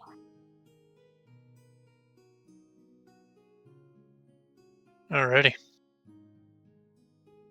All right, and Chum, you're up. I'm gonna swing this guy again.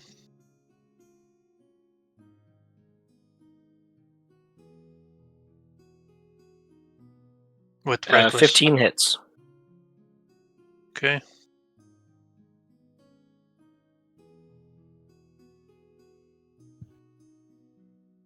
$13 plus a D4.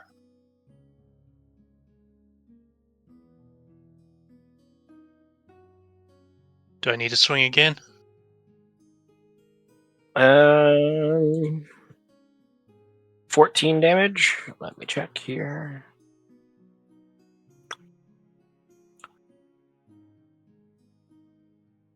No, you do not. So, you swing out at him, and yeah, he did. So you swing down upon him, and he tries to desperately raise his weapons up to try to block, but the staff is still gripped around you, so he can't raise it up high enough, and you just crash the great axe down onto his head and crack his skull, and he drops to the floor. Alright. With that, I'm gonna swing around with my extra attack on this other guy. All right, go ahead. It's your turn. That hits.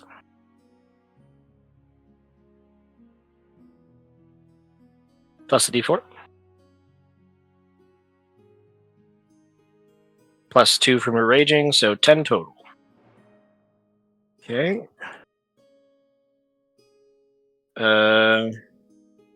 He fails his concentration check. And Mira is no longer banned.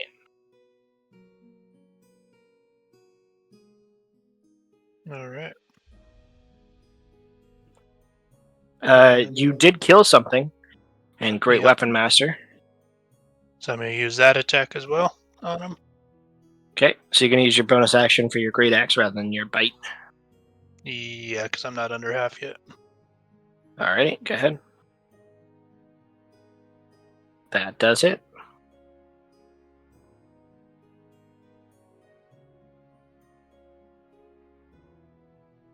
Plus 2, so 12, plus a d4.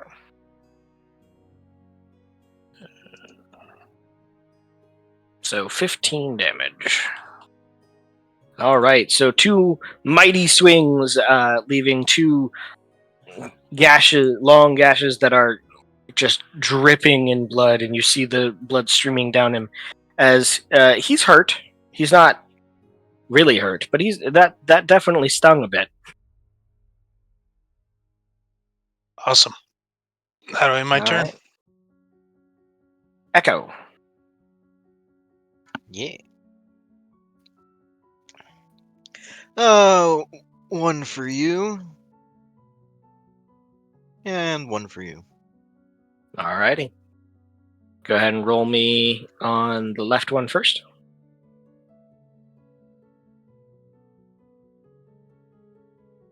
That is a 23 to hit. That hits, yes. Well, on the right, 28.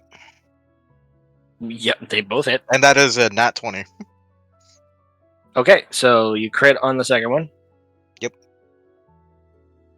You remember how we do crits? No, I haven't hit one in God knows how long. So, you roll a die, add the maximum that you can roll to the die, and then add your modifiers. So essentially, you get, instead of rolling 2 dice, you just max 1 die out, and then roll the second. Cool. So for you, I think you do So D10s 10. with. Yep, 10. Yeah. So it's D10 plus 10 plus your other modifiers. Cool.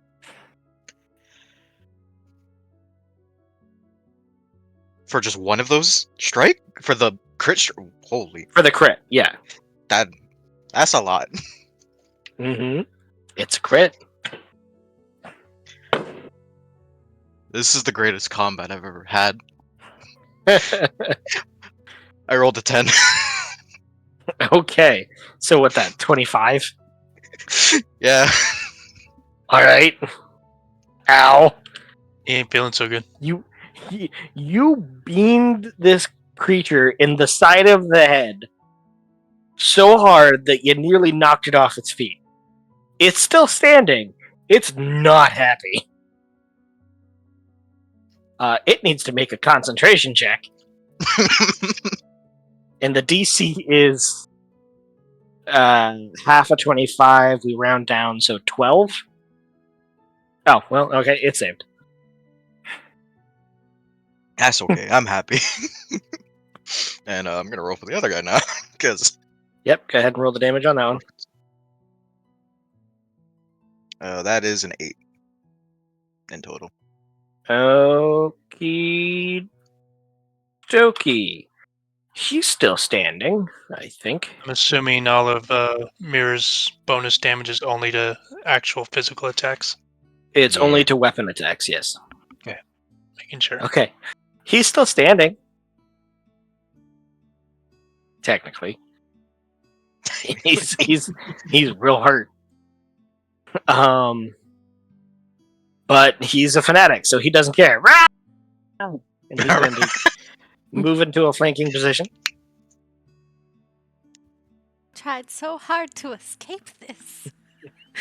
Yeah. The bite is 16 to hit. If my AC is 16, that hits, right? That hits, Yep, yes. yeah. Damn, what a... And 12. They can only land the bites. What's going on? We're just too All right. quick on our feet. 3 damage. I don't recommend those stabs. They hurt. And that's going to be its turn. The next creature, who's on the other side of you, is going to make a concentration check. Oh, yes. That's... DC 10. All right. And it's Constitution. Oh, I got a nat 20. All right, then you saved. The next one is also going to swing out at you. 17 to hit and 17 to hit, so both of them hit this time. That's so rude. The bite is going to do 6 damage, and you need to make a concentration check. DC 10. Oh, 6 plus. No! I got a 9. You lose concentration. Sorry, everybody. Hey, you made all of them lose their concentration but one. The one that's like doing the special thing to the other one that I thought was sanctuary, but I was proven wrong. You know, were in fact proven wrong. You There would is- recognize the spell Shield of Faith. Ah, At that this was my point. second guess. and 5 damage on the second strike. That's And you are freaking now rude. grappled by the staff, by the. So You being feel the- grappled. That what does that do to me exactly? Your speed is 0 So I can't until move. you Can't move. become ungrappled. Okay. Yes. That's perfectly acceptable. I didn't want to move anyway. Okay. Go ahead, Mary. So how beat up do all these guys look? The one that with the shimmering field looks, a few ounces of blood away from death. The other one is looking rather hurt, especially after the blow to the side of the head he just took. And the one next to Chum is looking alright. He's damaged, but he's looking alright. Okay, I'm just gonna smack this one. Okay, go ahead. Ah, damn it, that's a 14 to hit. The shimmering energy coalesces against the blow of the warhammer and then breaks and fails as you manage to push through. I'm not even going to ask you to roll damage. Yeah, that's fine, but I am going to use another bolt of my war. Oh, he died. I hit That's He why I did. asked you. Oh! That's why. I thought I missed. No. You broke through, My bad. and then it doesn't matter what you roll. I He's broke dead. through his shield. That must mean I missed. My brain heard the shimmery field stuff, and I thought you were describing me missing. No, so She had I have a already brain. completed. She was already done. She was already done. Well, I'm gonna hit the That's other one hit guy point. now. All right, go ahead. Oh, for a nat 20! I got a Okay. Oh my crit. god, it's our This turn to guy's roll just good. getting crit over and over again. All right, Alright, so you're Our turn. you're two-handing this, right? So it's a D10. Yes. All right, so it's a It is. D10 plus 10 plus modifiers. It's our turn. I got an 8, Finally. so 18 plus 4. 22. 22. Jesus. All right, you managed to just barely push through and demolish the other one. Then you spin and you swing, and you notice the blackened not blackened mark, but the torn open wounds from the previous crit that happened to the side of his head, and you just swing for the fences, and you just see the top half of this guy's head just crumple, and then fly into the wall Right. as he dies. So now that I'm not grappled anymore, I'm just gonna laugh and lean on my warhammer and like watch Chum, cause I know, or yeah, watch this guy, cause I know that either Chum or Noodle are about to take him out, and that's gonna end my turn. All right. Well, before he gets taken out, he gets one last hurrah. Is this what Noodle felt like when I cast her? Let's see.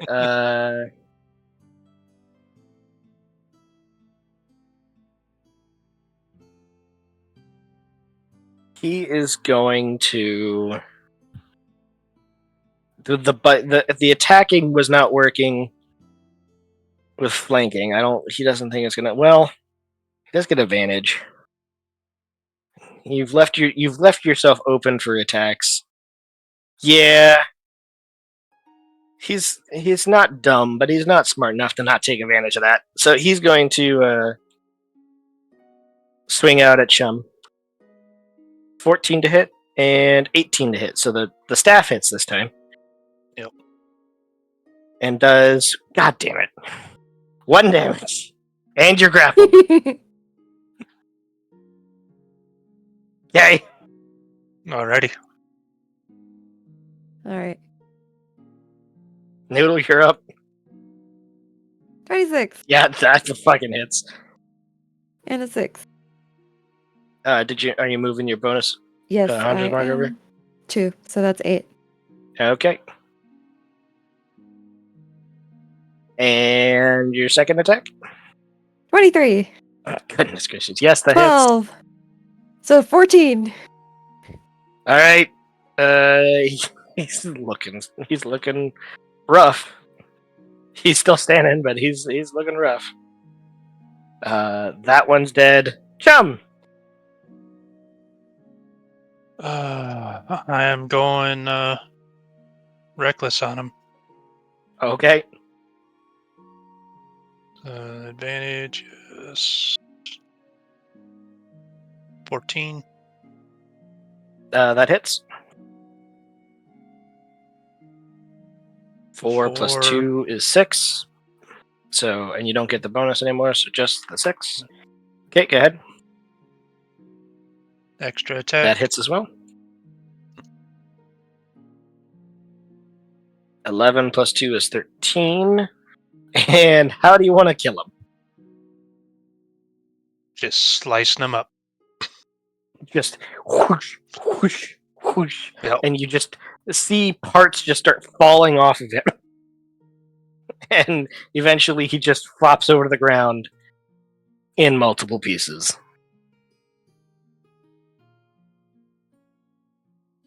Alrighty, that was fun.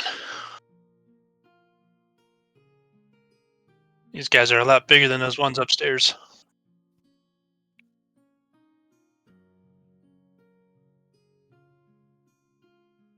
As he falls, you hear a and the room shakes Yep. as the floor rumbles. And you get is Mira back? Nope. Yes. Okay. Yes. Okay, Mira, you sense a dark presence beneath you, Oh. and it is angry. Do I see any ways down? Not openly, not easily. All right. I'm gonna start looking around for a way down, but I'm right here, so I'm gonna look under this bed and see if there's any trapdoors underneath it or anything. And I'm not gonna say anything to anybody else. Oh, how I love The rest of you felt the rumble of the room and feel the I'm gonna hold on to this statue. okay. I'm looting. You're looting. Sure. Yep. Check these guys out, see if they got anything good. There's an I earthquake got- happening and he wants to loot. I'm a pirate, damn it. I like You money. know what? I do want They have- Sorry. They have staffs with metal pointy bits at the end that grapple people on hit. Ooh. Well, I'm not a staff user. I'm gonna lift it up and be like, any of you two want one? That all they got I will say it technically counts as a spear. I'll give it to you. I'll give it a What's spear the or a damage trident. on that spear trident thing? 1d6. But it grapples when it on hit. You know, I think I want one of those. As long as the creature isn't, massive. Because then you can't get the pincer bit around it. I'm gonna toss one to Mira. Okay. There's 4 of them to take. I like. Yeah. I like one-handed stabby stabs, so I ain't grabbing any of them. But yeah, everything else on them is functional leather clothing, like across the shoulder, like belts and decorative pieces. They have similar necklaces with stone and bone tentacles going across their chest, but they do not have any goodies. When you have a sec, could you type in chat the details of that spear trident? Like if I add my strength modifier or what the saving throw is. You add your strength modifier. Okay. And here, I will. Yeah, I just need to know like what the save and throw is and like strength dex con.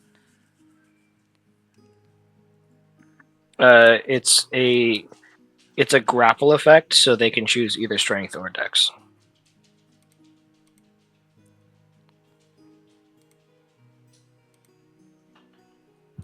As they are looting, I'm going to take a closer look at this statue. Okay. Go ahead and roll me a... I would say...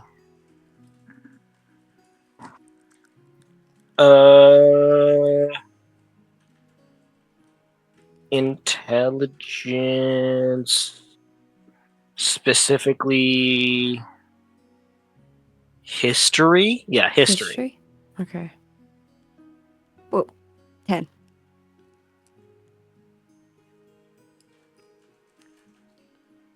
10? Mm-hmm. This is a very strange, not natural creature. Do I need to roll to look under the bed? No, you look under the bed and see bundles of leathers. Oh, okay. I'm gonna go up to Noodle at the statue.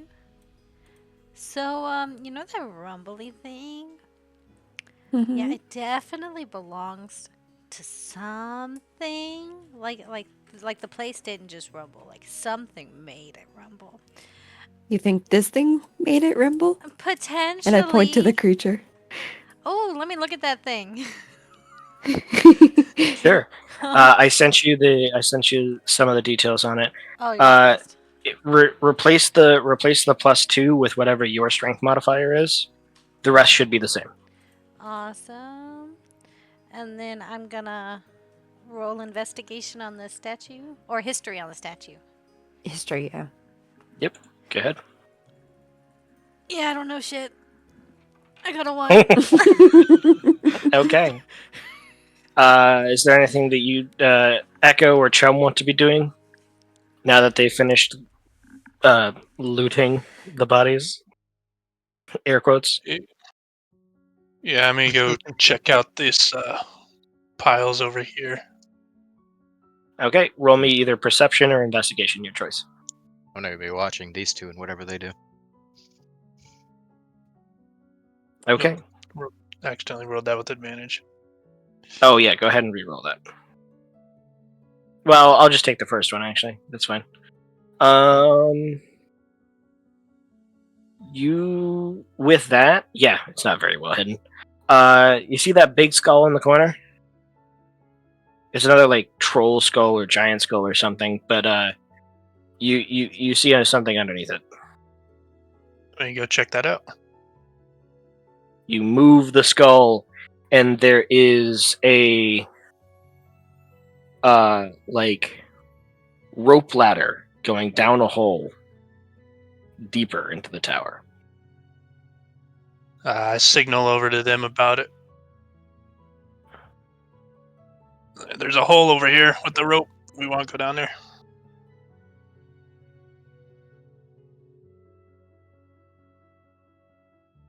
We're already this far into it. Yeah, I want to go down that hole, and I'm gonna ask if I can go down that hole first.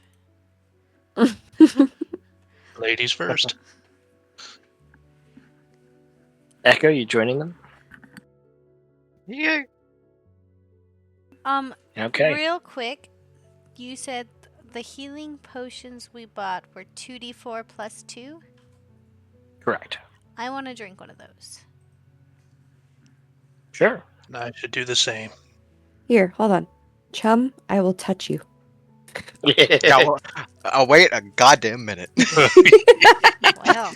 That sounded wrong. I know. You know, I'm going on the opposite side of the room now. All of a sudden. I'm just gonna sit in this corner and Here. That's what I meant. Okay. Oh my god. Go ahead and roll. Go ahead and roll 1d8. 3. Plus your wisdom modifier. Oh, okay, hold on. That would be a total of 5. Okay. You heal 5 hit points. Thank you. Then I'm going to chug one of my healing potions as well. Okay. Go ahead and tell me how much you healed, both of you. You said it's a 2d4. It's 2d4 plus 2. I healed for 7. I got Okay. a 4 and a 1. Now I only have So, 1 healing 10. potion. Damn! Alright, so Chum heals for 10. Yeesh. We rolling good today. Remind me later, actually, to discuss some potential house rules involving healing potions and such after the session. Alrighty. But you all begin to climb down this ladder. And you come across a large room. The final room. Within the room, you see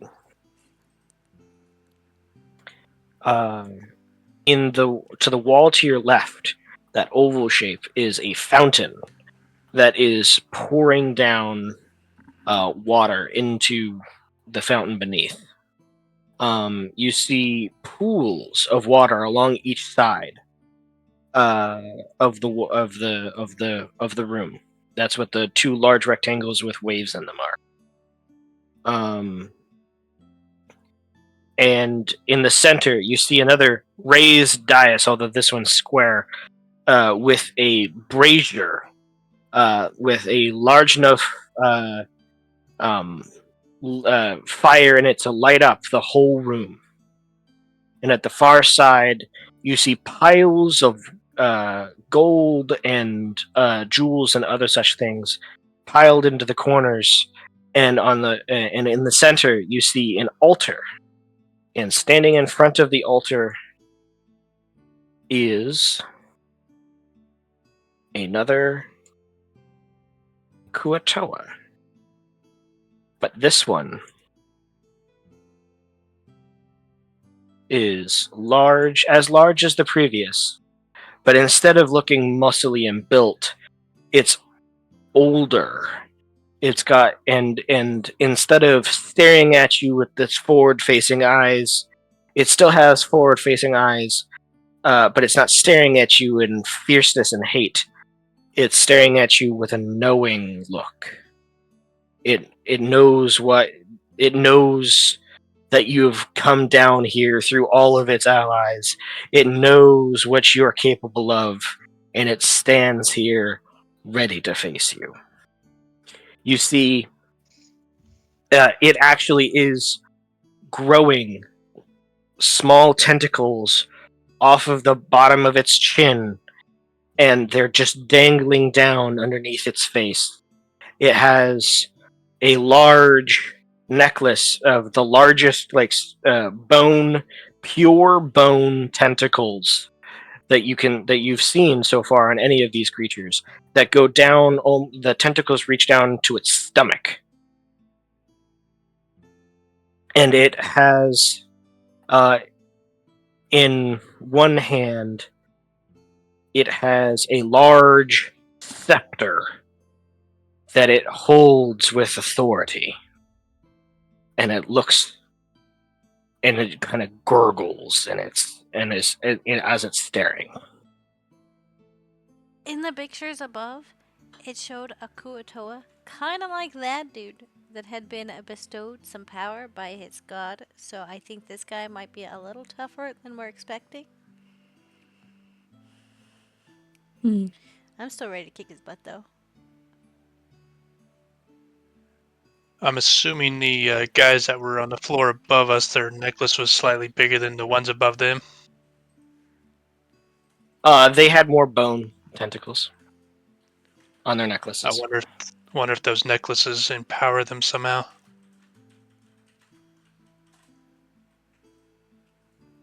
It's probably just like my necklace. It's their holy symbol.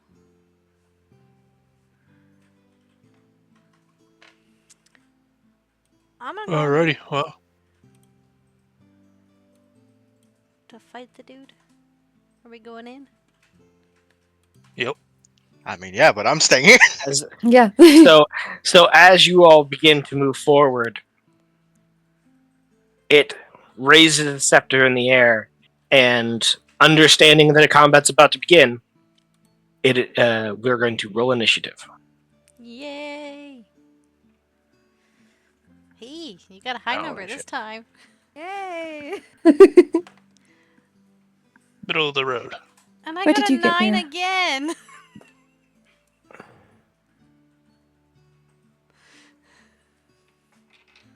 Echo? I'm I got a right. 10. I will say you don't get to move forward 10 feet before we roll initiative. Hold on, get back there. You guys all tried to pull a fast one like we did. Hey, I was moving as I was saying that I was moving. I communicated very clearly. Yep. What'd you roll, Echo?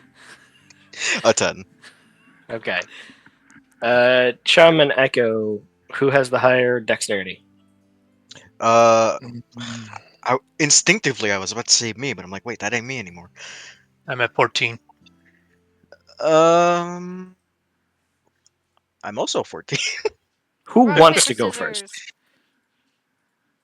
scissors. I'll flip a coin for you. Just roll another d20. Sure, that I'm works down. too. I'm down to have a roll off. Oh. 6.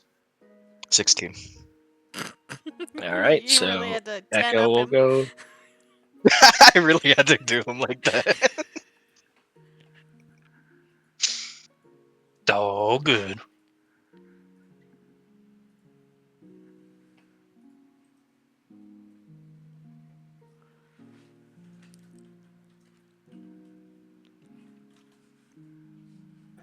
Okay. Alrighty. Wait, that's not what I wanted to roll. That's not the correct number there. That's Also, a I rolled 2. that openly.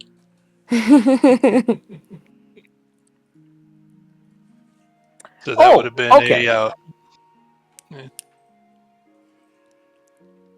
Well, I'm really Oh. mad at you for re-rolling.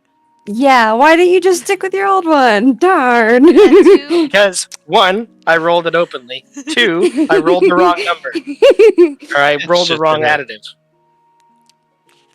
Oh, he gets an additive to his initiative. Yeah. Oh, so do we, I guess. Yep, I Yes, got a 0. everybody gets their dex. Oh, Alright. did I even? I didn't click that. I clicked just a d20. So technically mine Okay. would have been a 12. Well, then Chum goes first. Sorry, Echo. That's what Dang. you get All for right. 10 upping him. Yeah, that is deserved.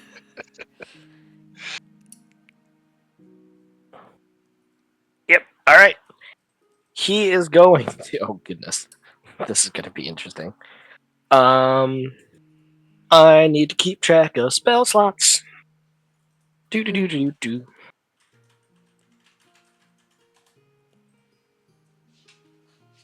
We're gonna go with.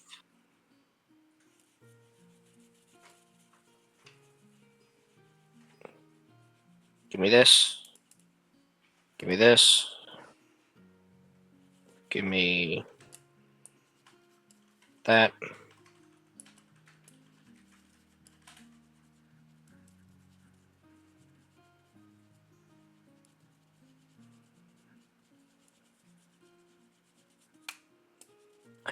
Fine. Name is Blair. Race is Blair. Blah, blah, blah. Now Blah. give me my spell slots. Thank you. He Your doesn't say blah, blah, spells. blah. He says, Sounds like blah, blah, blah to me.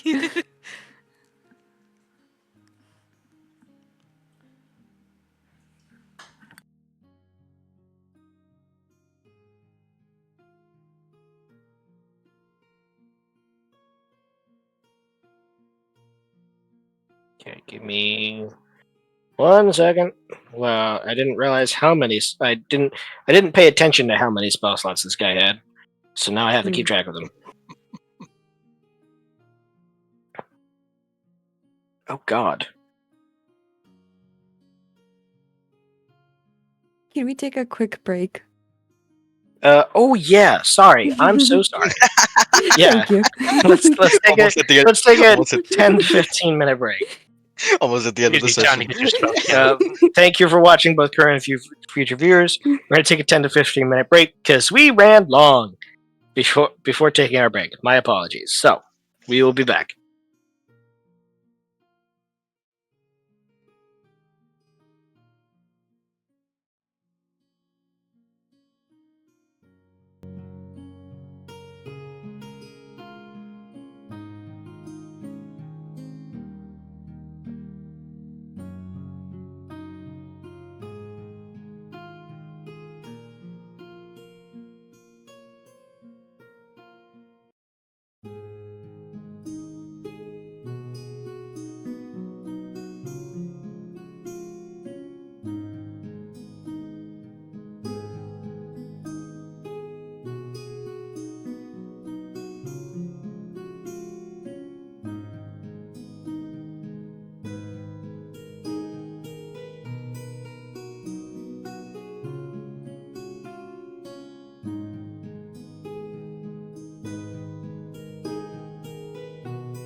Sweet. What if I don't Welcome back, both current and future viewers, to the Tales of Pageos. After our break, our intrepid party is about to engage in combat with a powerful Kuatoa that has been waiting down here at their altar to whatever deity or creature that they worship. So, we're at the top of the order with the Kuatoa. He is going to... he's going to start with this. He is going to point forward with his scepter and gurgle a few words, and he is going to cast a spell. And I'm going to need a... what saving throw? It's going to be a... Wisdom saving throw from Mira, Chum, and Noodle. Glad to be a body block for Nat 20! I got a cupcake. you. Wisdom. Yeah, if you look, it's a cupcake. I got nat 20 as well. Oh, no. can't Okay. do it. There you go. And then he's going to back up behind his altar. Oh, your dice cam. I was like, what do you mean? Yeah, it's a cupcake. That's what you. It's just a cupcake. Oh, you're right. Alright, and that's going to be his turn. All right. You all resisted the effects of the magic that was pushing down on you and trying to hold you in place. Noodle. So I stepped forward, and then I'm going to cast a level 2 Hail of Thorns. Go ahead. And then I'm going to, You have to Use still my- hit, but yeah, I'm going to use my longbow. That's a 10. that misses. Okay, I'm going to shoot again. 17. That one hits. Okay. And then a 10. And then I'm Okay. going to use Hunter Mark. Well, so you get the 10 plus the d10 from the Hail of Oh, yeah. Thorns, right? Yeah, 2d10, right? Is that what I said? No. Level you cast 2, it for a the second. damage Yeah. increase. Yeah. Okay, yep. You got a second thing, and he needs to make a dexterity saving throw. Yes. What's your spell save DC? 13? Yes. Okay, so he saves. So he's going to take half, which is going to be 5. So he's going to take 14 plus 5. Owie. He's going to take 19 damage from that. Alright. Also, cover doesn't matter for you, so I didn't even bother with it. He does have cover behind his altar, though. So he thinks. Is that going to be the end of your turn? Yeah. Alright. Chum. Yeah. That's distance.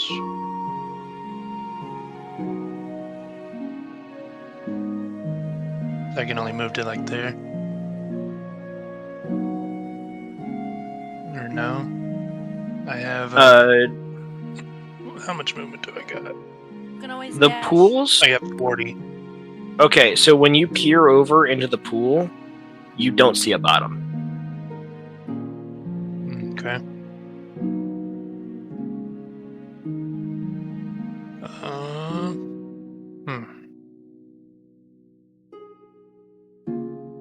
I'm trying to remember, does jump cost extra movement? No, but I'm going to rule it as it costs a bonus action. And I can't just shove through them.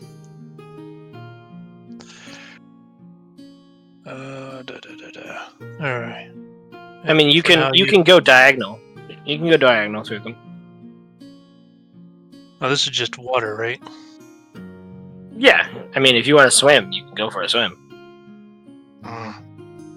That's awfully scary water.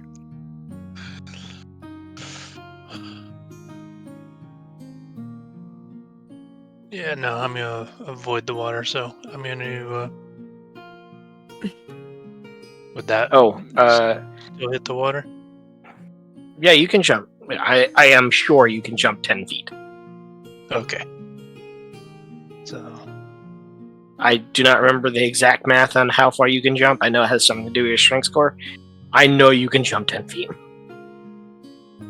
Something to, before everyone starts moving around, something I forgot to mention, the top of the fountain has an effigy of the head of the creature. Not that's Not that's that. the brazier. Okay, that's what I was asking. Which one? This is the fountain. Okay, thank you. No, that's the fountain there. At the top, there is the head of like that tentacled, bulbous head creature up there, Is it made out of another stone. Skull or okay, stone. Yeah. And then so that's 10. 1, 2, 3, 4. It's 5 feet each, right? Mhm.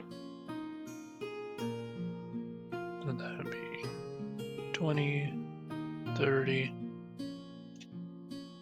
40. And I'm gonna chuck a javelin at him. Okay, I'll give you the doesn't have cover because you went that far to try to get it. Doesn't matter. He ducks.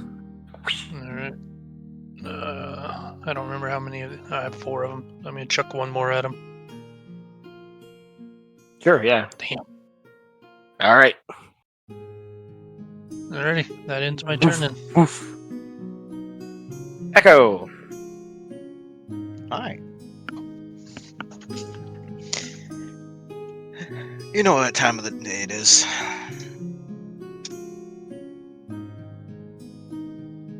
Well, I'm gonna thread the needle a bit and not, if I accidentally roll in that one, blast Mira's head off. That would be so kind of you. Oh, well, now if you ask that nicely, now. And so you can move diagonally through them, can't you? Yes. I can. I don't want to be in front. I ain't doing it. I don't got the health bar for that. Or the defense for that. Personal The altar is tall enough that he has half cover.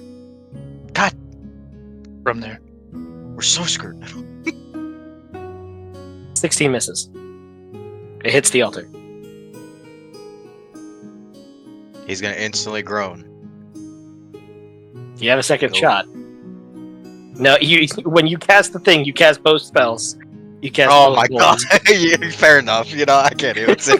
That's fair. I can't I even was say about to anything. get so upset. I was Uh, like, how'd you know I was 19. planning to go that way? I was gonna say I What'd didn't you see say? anything about him casting a spell. 19. 19 does hit. Yes.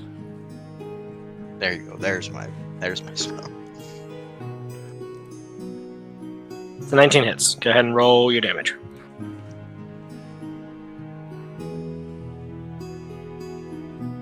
That's an 11. Okay. And then I waddled away. Waddle. Is that okay or no? If it's not, I'll just move one to the Yeah, left. you can go in front. Do you want to go over the fountain? Over it. So the fountain, that smaller the smaller semicircle, is where the water is pouring out, and that's also where the head is. The larger circle is the actual pool of water that the water is pouring into. Do you want to go through the water? No. Okay, so you go in front of the water and then back there? Yeah. Okay. Mira. Alright. I'm gonna move 20 feet to right here. And then I'm gonna cast Guiding Bolt. Sure. Oh, this one. When you reach for your magic, Uh-huh. you get a sense and that thrum of energy waving through the room, and you struggle to reach it. Roll me a wisdom check. Oh, saving throw or a wisdom check? Check. Okay. So that's just a d20 plus the modifier. Uh-huh. That's a 19 plus 3. Okay. 22. You manage to gather the divine energy into your hand to be able to cast your spell. Oh, shit. Oh, no, I didn't. No, I didn't. No, I didn't. No, I didn't. Did you roll a natural one? Yes, I did. Okay. You're so distracted by the struggle it was to reach your deity and draw upon his power that you completely whiff the shot.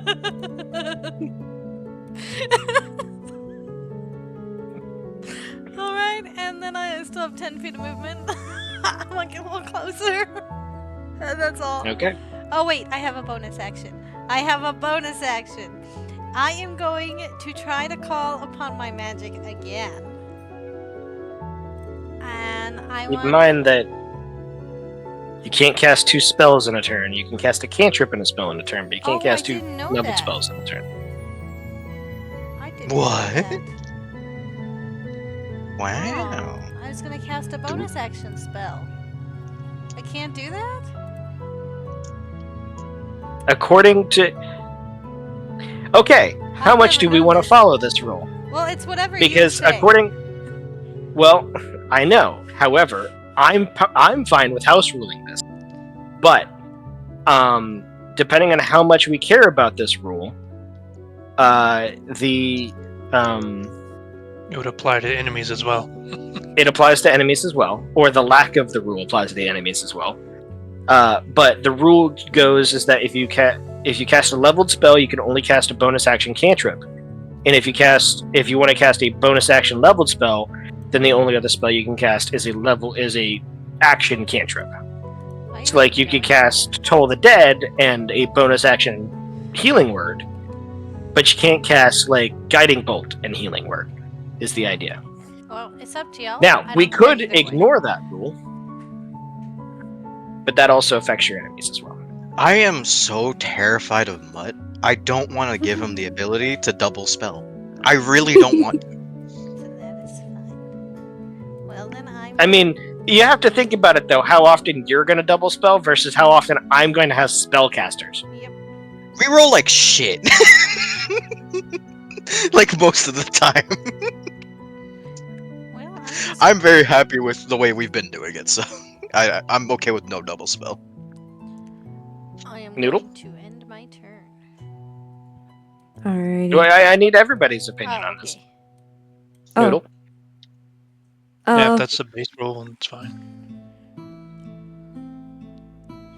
I don't have a reason to double cast a spell, so Okay, that's fair. The only person that would really benefit is Mira and Echo. So, And both of them said no. Well, I said I didn't care either Right. way.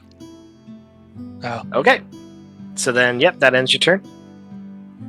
We are to the top of the order. At the top of the order.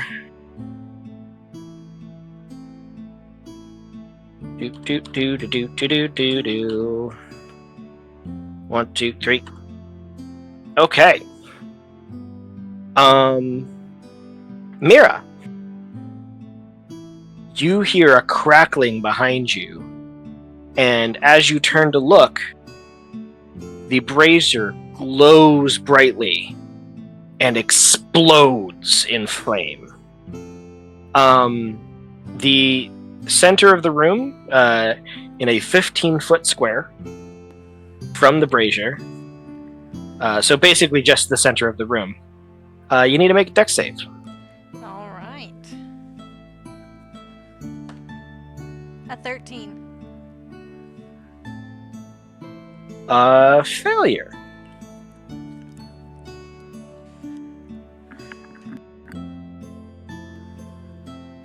just so you know, your die is slightly off camera Yeah, I saw when that. you.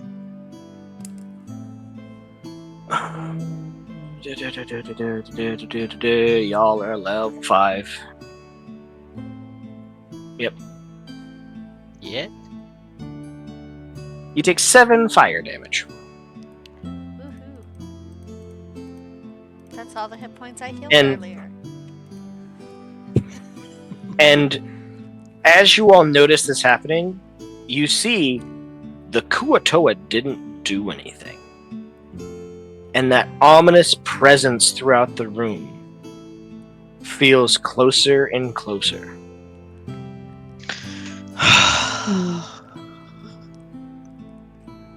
That's called a layer action, kiddos. All right.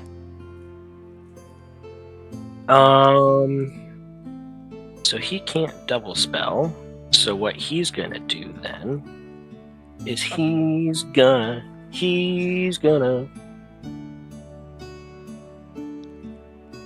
Is this a bonus action or an action? This is an action. All right. He is going to stare down Mira and gargle menacingly. And he's going to wave his scepter, and he's going to cast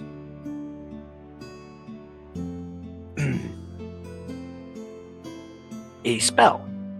And you see in purplish pink lights that wrap themselves up around and begin to form a large one of those pincer spears right next to you. That's what I was gonna do. Motherfucker.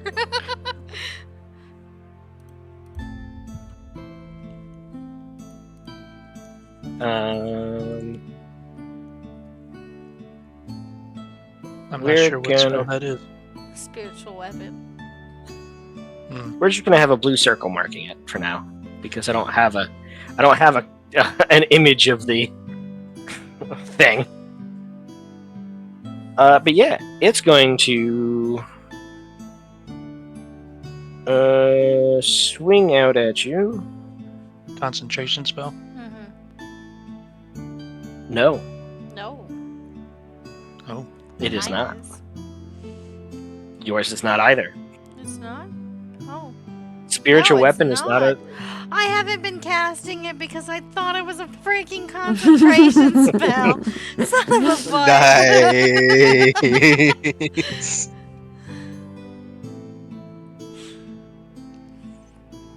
Does a 24 hit?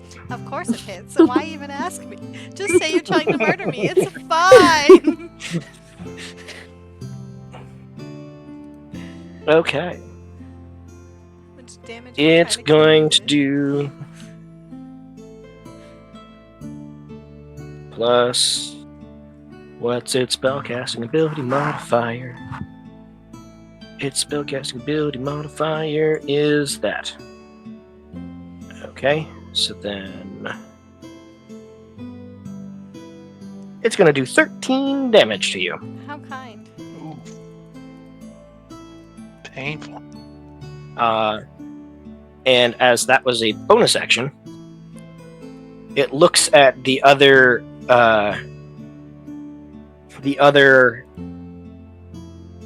clerically aligned person in the room with hatred, and it's going to cast Sacred Flame as a attack at you, and the bright radiant light begins to form around you. Go ahead and roll me a dexterity saving throw. Seeing radiant is going to instantly annoy me.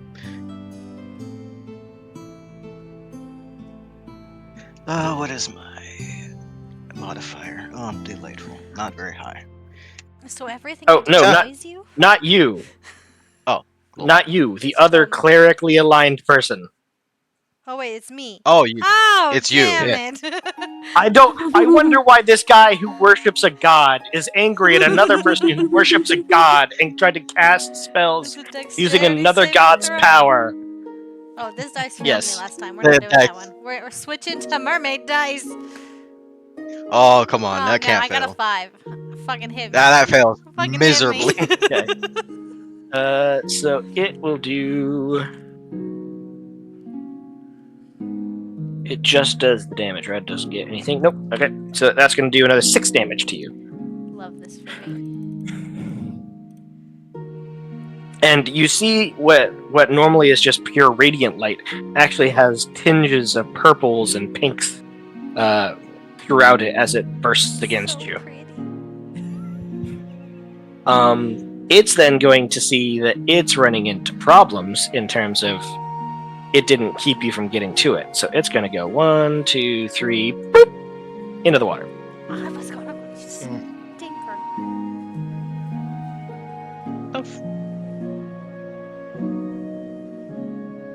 It's swimming. 3, 4. Yep, there. Oh, I got an Making idea. me run around. Got an idea. Can we still all see this guy? Anyone who's not up against the edge of the thing cannot see him. Mm.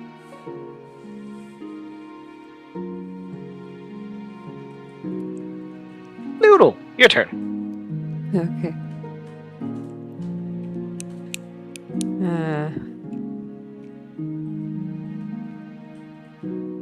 So the only way you can shoot him is to move up there.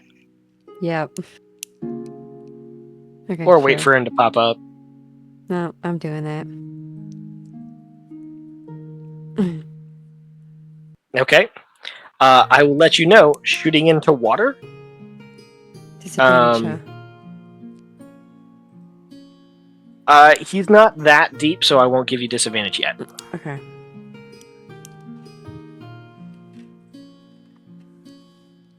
Oh, That misses them. yeah.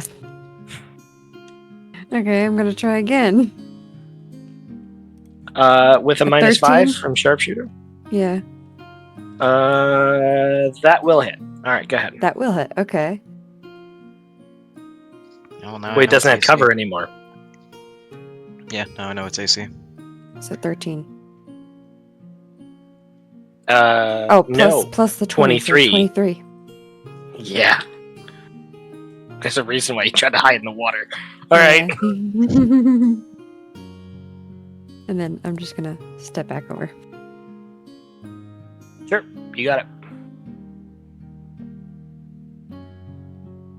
Just remember to keep your distance from that brazier. Yeah. Because right now you're in that 15-foot range, I think.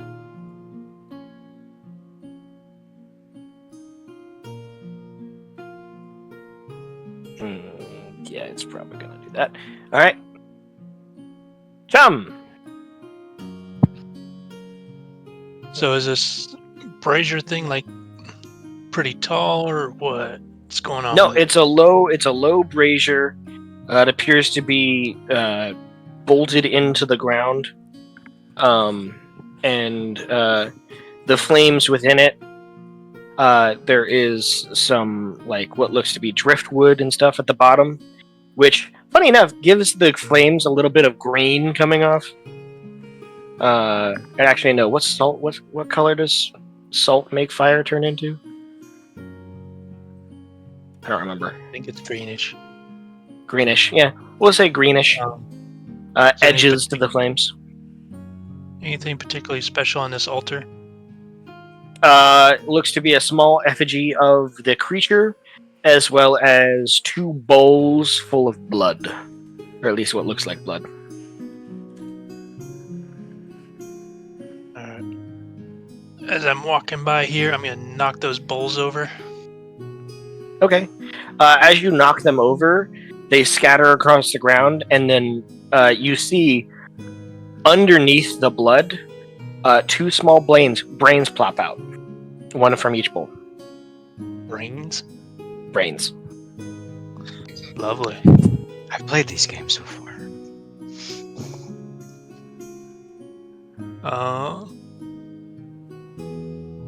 Are they like living or dead? They're not attached to anything, so they're probably dead.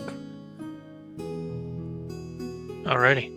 They don't got any limbs or anything on them, so they just Okay, gonna go yeah. squish on the ground. Okay. Oh, so they were in the bowl. They were in the bowl. Okay. Alright.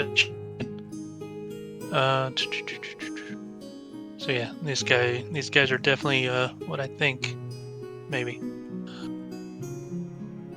So I was, where was I? I think I was here. No, I was there. You were there. So that's 10, 15.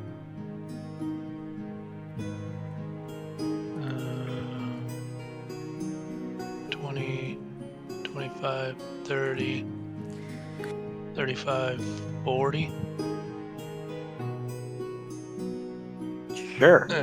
Um, Do you have a swim speed when you're in your humanoid form?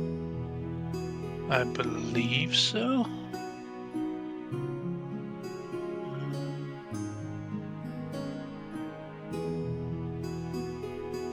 Does swimming in your humanoid form slow you down? I mean, I just have aquatic species. Advantage on athletics check. Acrobats made in water. I can use a dash action as a bonus while swimming. Doesn't say. I just have fast. oh well. movement. Either way, the dash action while bonus will get you there. So Okay. And then I'm assuming I can still somehow magically swing this axe at him. you have disadvantage because it's not a piercing weapon. Okay.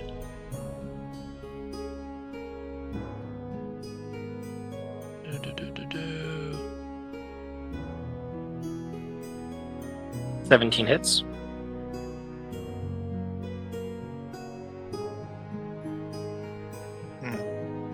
You did not rage, so yep. Then using my extra attack.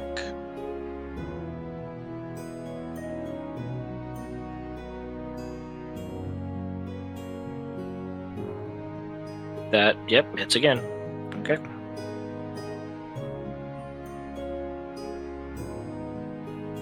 And that'll end my All turn at right. this time. He is looking rough. Lots of damage. All right, Echo.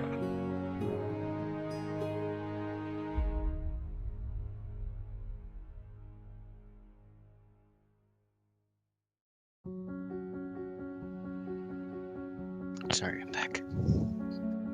Your turn. Your turn. Oh, delightful. Well, someone took a swim, so now I don't want to do what I was originally gonna do. And that was, I was gonna theory craft with. I don't know if I want to do that now. Go for it. Yeah, what? The fuck you mean go for it? So I will not be doing that. I can take a hit. And lose rapport with the other two by shocking you? No, I'm good.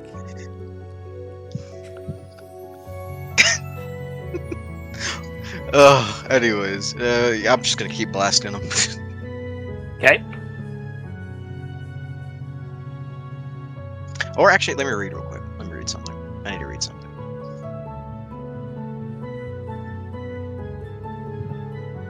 Where are you? Oh, you're at like the bottom. There you are.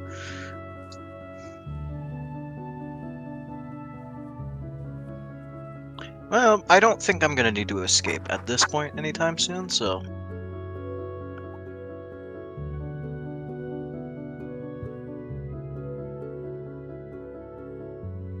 Oh, and you're concentrating as well, actually. Yeah, think about it. Concentrating. Okay.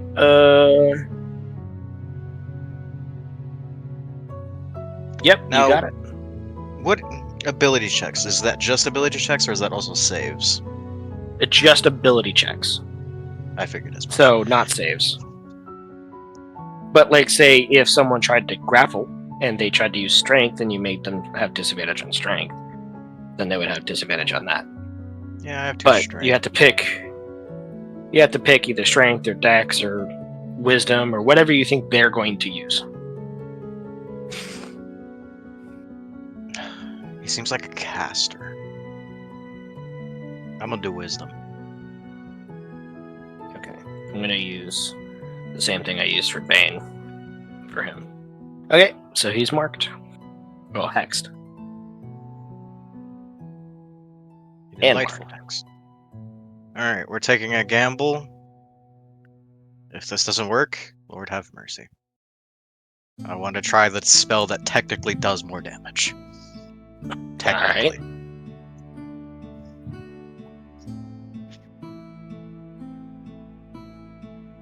Wisdom saving throw, eh? Mhm.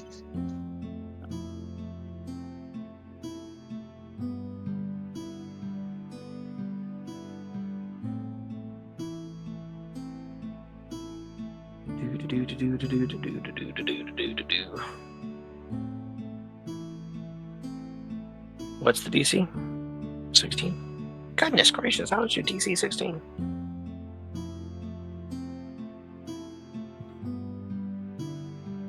How is yours? I don't know. Plus 3 from proficiency. No, I get you. Plus 3 from proficiency, plus 5 from charisma. Alright, fair enough. 16! It saved. I don't know how that Well. Oh, did I not? I didn't roll that openly. My bad.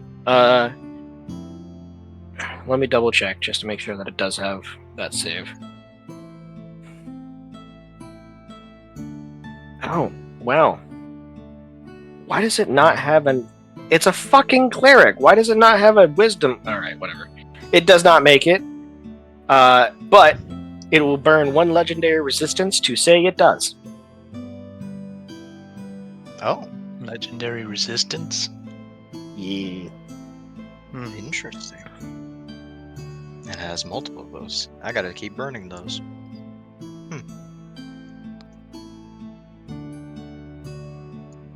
Well, and like Noodle did before me. Do-do-do-do-do. Have Alright. fun, brawlers. Mira, you're up.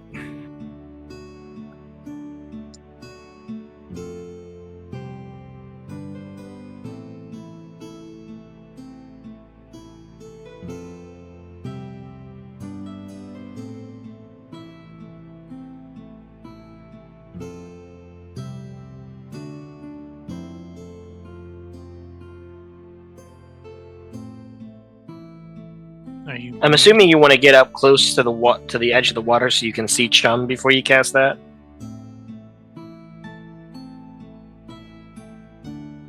I think she's muted. Oh my gosh, I'm not talking. I was so excited. I was describing my kamikaze strike and everything. So yes, I'm going to cast Spiritual Guardians at the edge and make sure to protect Chum from my spell. Then I'm going to turn into a mermaid and swim as close to this guy as I can get. Okay, you can get right up next to him. Yeah. We touching elbows. So... Okay. I don't remember if this spell does damage on you when you first cast it or on the start of their turn. It's when they get in range of it. Okay, go ahead and roll 3d8. It doesn't have to see if it saves the throw. It's gonna make a wisdom Wait, save. yeah, but it's going to. You still take half damage if he makes the save, Oh, that's right. Okay, 3d8. and he does make the save. Which one's unlucky? We're gonna do these 3. 6, 5, and 2. So 13 divided by 2. So 6. All right. And that start of its turn is going to take that again. On a turn is to eat. So I gotta roll again, All right? Or does it do the Not same yet. damage? Okay. Top of the order.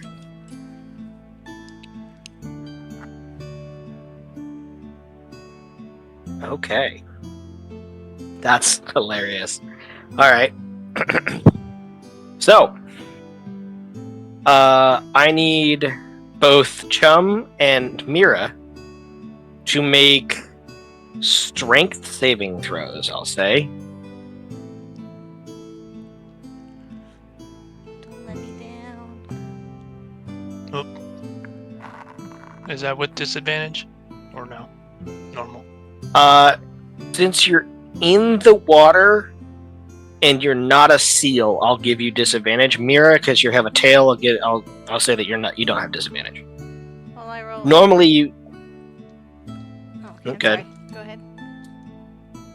I will say normally with this effect, it is not there is no advantage or disadvantage to it unless you're in the water. If you're in the water, you have disadvantage. But because you're a mermaid and you swim with a tail, I'll say that you can counteract that disadvantage. All right. I got a 17. Okay, Chum. That you feel a pressure, water pressure underneath you as the pools erupt and cover the center of the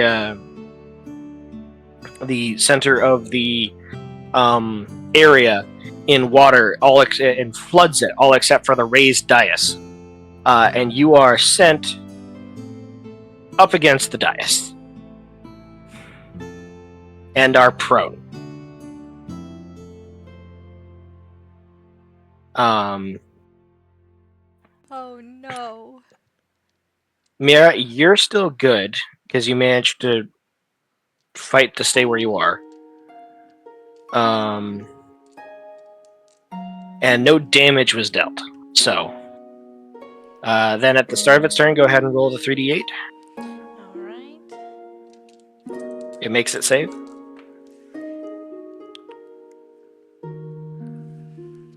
20 damage, so only 10 damage because I got 2 8s and a 4. Good. Yes. Hey, I rolled All 2 right. 8s. I was so proud. Okay. So what he's gonna do is he's going to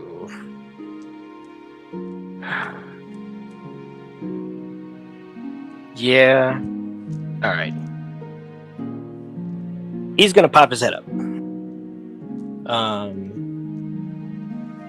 Which keeps him within the field, so he doesn't have to take additional damage. But he is then going to use his scepter that is in his hand, wave it above his head, and cast, and I need all 4 of you to make wisdom saving throws. 15. 20. A 9.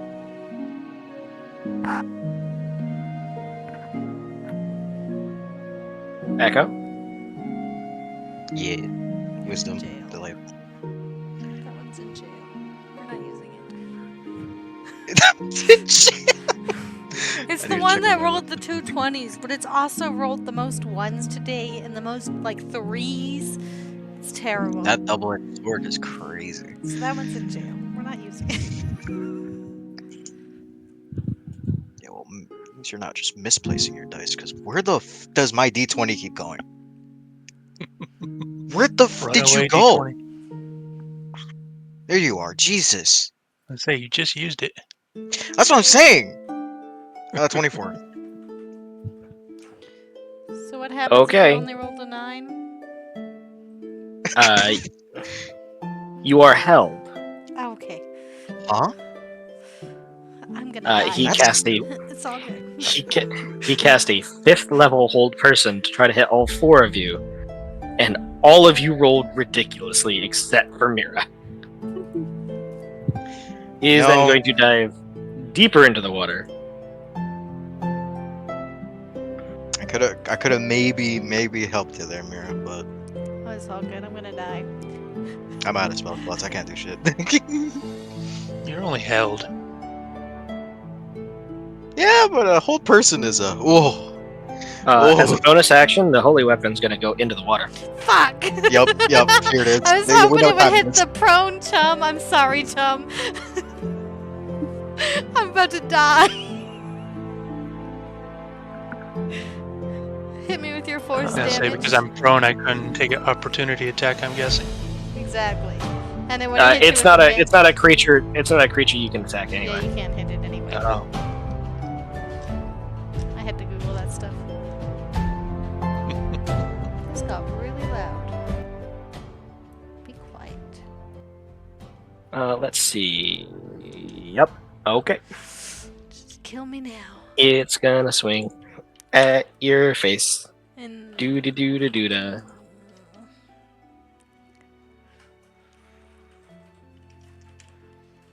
Yep. 21 to hit. Oh, Yep. It crits. Yeah, Mira's just gonna float up in the water, unconscious.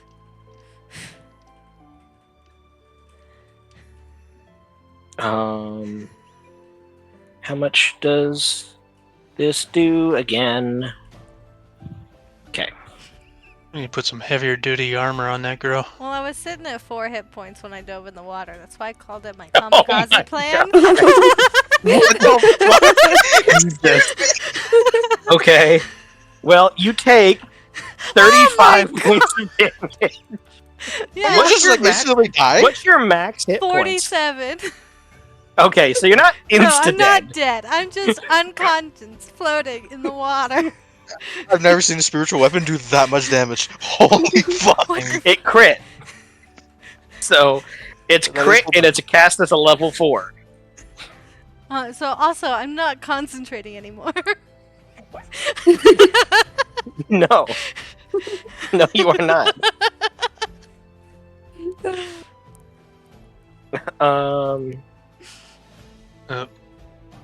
Echo's PC Well, just okay, shut off. so Echo will be back, hopefully momentarily.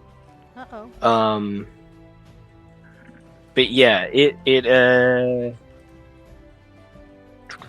we're gonna put an X over you for now.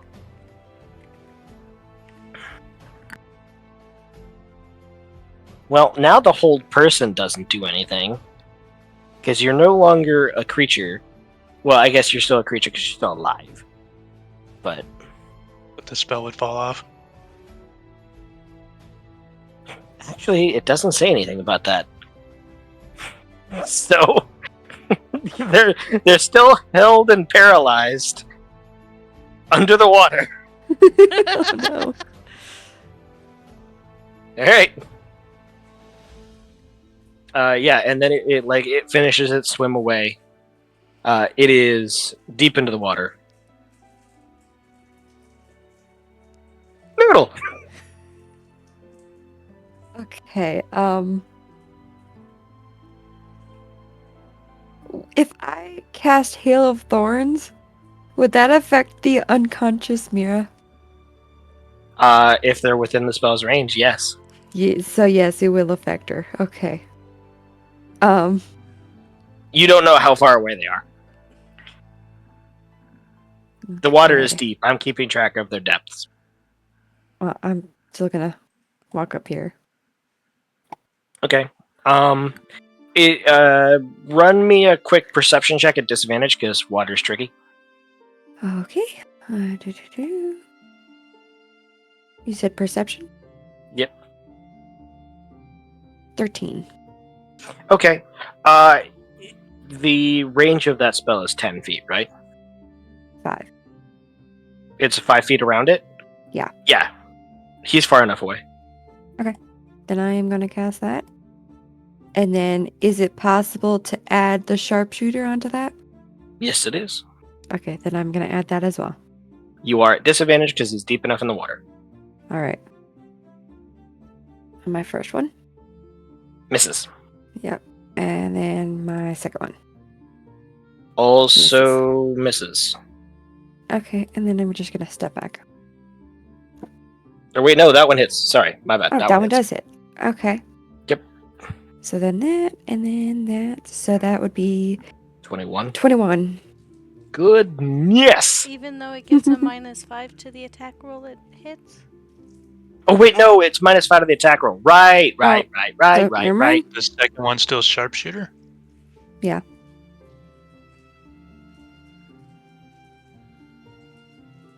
I mean, I assume that if you don't say you don't want a sharpshooter, you're going to continue your sharpshooter. Yeah, I was going for a sharpshooter. Okay. Okay. So yeah, with the -5, that misses. Okay. Whew. Ah.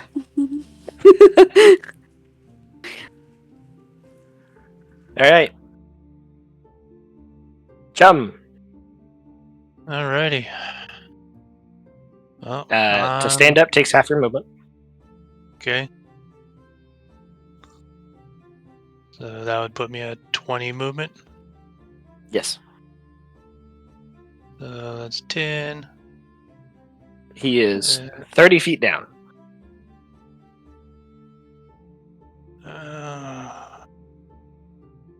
So you could get like roughly halfway there.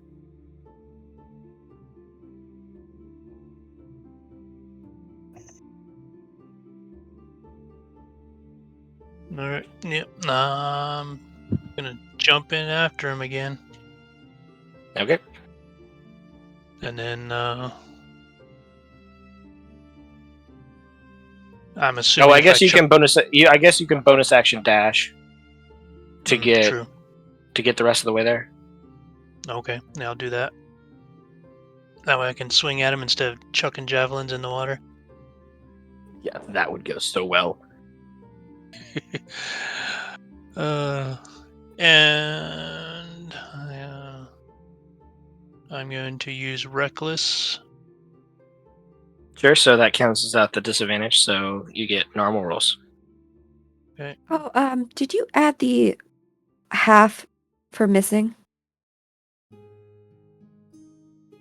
Half with from the the Hail Hail of of Thorn. Thorns. Hail of Thorns, yeah.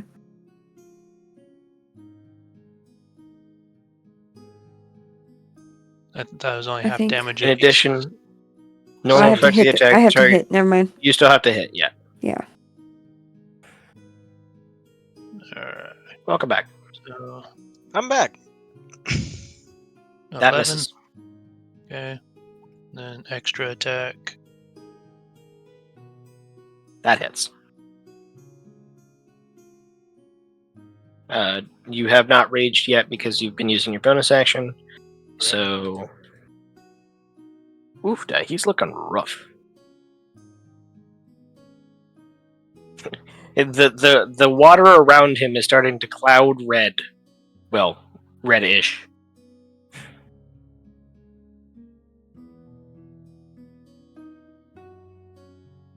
One of you guys are gonna have to help poor Mira up.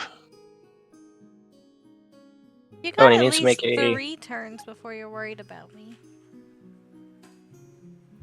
I say kill Yeah, as I say, I ain't the saving type anyway, so. I say as I save Noodle. And you revived Mira that one time.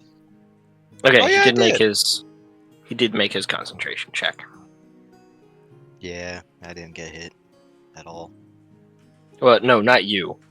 He Oh, made a he did. concentration check from getting hit by. Oh, because he's still By an holding axe. Mira. He's still holding Mira. Yeah.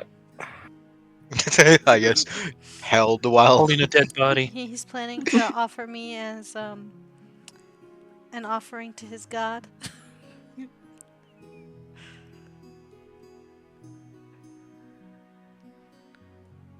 Alright, well, he has a resistance against me, so I'm gonna try this. Just go with Ye Old Faithful. Okay, I will say because he's so far underwater, you have disadvantage. God. He's 30 feet down now. Yeah, that makes sense. That's Even gonna though be that a lot spell of has a roll. range of 300. It's more the fact that the water is, Distortion. distortion. Yeah. That makes sense, yeah. Alright, well, let's begin. I'm just gonna say that one instantly. I'm not gonna bother rolling the second one if that's a nat one.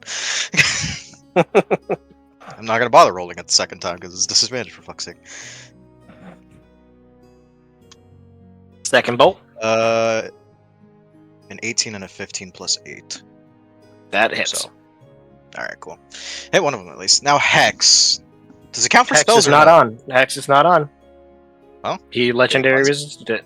Oh, both of them. Oh. You didn't hex twice. You hexed once. No, like both my attacks is what I meant. Like No. he So legendary resistance my toll and no, my he attack. can't. No. Hex was a saving throw. He failed it and then said, "No, I didn't." That's I what thought legendary he said resistance. no, meant. he didn't to the Toll the Dead, That's what I thought too. and that he was still affected by the hex. The Toll the Dead he saved on his own. If I remember correctly. Let me go look. Yeah, he saved that one on his own. Okay. 10 plus. Or no, sorry, that one. Well, Oh, that I was the only one that rolled. he I only legendary rolled. resisted on. I only rolled one. I only rolled one save for that. All right. I only rolled the save for the hex. I didn't roll the save for the Toll the Dead. So let me do that real quick, just to see if he would have taken more damage, or if he had to burn a legendary resistance. He did. He burned a legendary resistance on that too. Okay. Cool. So both were legendary. Okay. Yeah. So there is no hex, and he did not take the Toll of the Dead. Cool. All right. Normal damage. A lot of Where resistance, is- jeez. Oh yeah. I will explain how that stuff works in a moment. Once That's all we're good. done with the fight. Yeah. 9. Those are boss actions.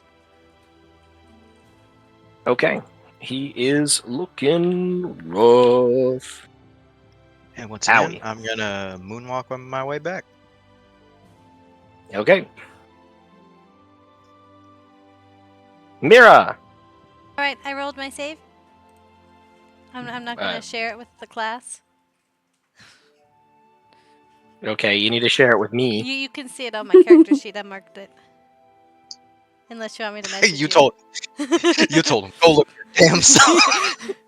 Because Okay. I feel like if I tell y'all if I fail or I succeed, then it changes. No, how we're gonna play. I like that nobody knows unless they check. Yeah. That's how I usually like to run it. So So I rolled it off screen and everything. okay, so at the top of the order. Okay.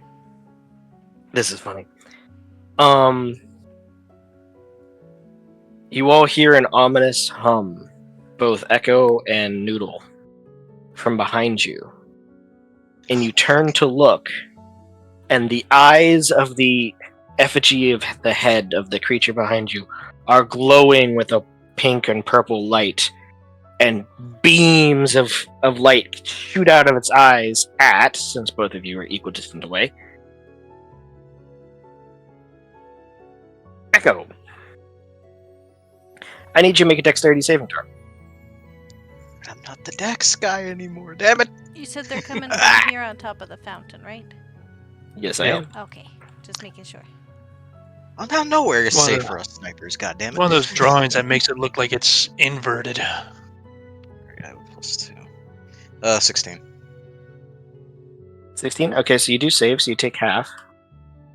Ow. Wow. Alright, fine. So you take 3 psychic damage. Ow. My head. Now it's this guy's turn. He's going to look at the big nasty dude right in front of him. Damn. Calling him nasty. And he is going to blarble underwater, because he can do that. And he's going to cast a spell that causes a wave of energy to pass over him as his wounds begin to close. Healing himself. Too bad I don't have any kind of interrupt. I don't have enough slots to interrupt.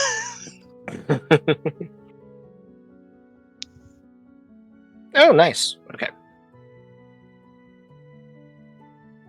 Right. Goes down to that. All right. He then swims underneath you to make it more difficult. That stays Wouldn't within that be, range. opportunity? No, because he stays within 5 feet of you. No. But he does basically go down more, Mhm. Deeper. deeper, delving deeper and greedier. Not Also, getting away now from that me, you're bud. down there with him, you see off to your right, or actually your left, since you're facing him, that there is a about 10-foot tall tunnel that connects one pool to the other. Good to know. The pools continue to go down deeper than you can see, but there is a tunnel that connects the two pools down here. All right.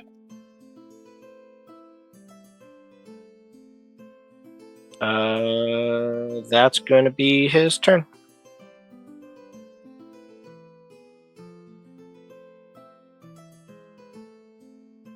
Noodle. Okay, I'm gonna go over here and check on Mira. She is currently 10 feet down in the water.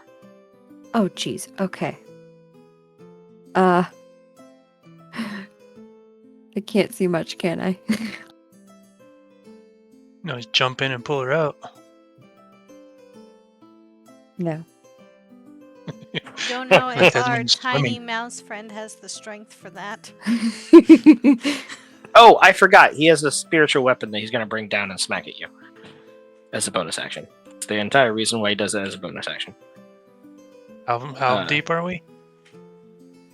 You're 30 feet down. The spiritual weapon was already at 10 feet, so it goes 20 Okay. feet. Just making sure.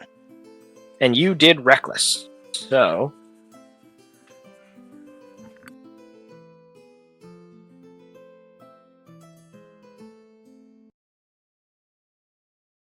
$13 to hit.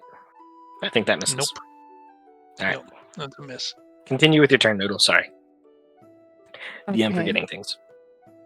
How far down is that guy? That guy, he's 35 feet down and underneath Chum. Not that that matters to you because you don't care about cover. Great.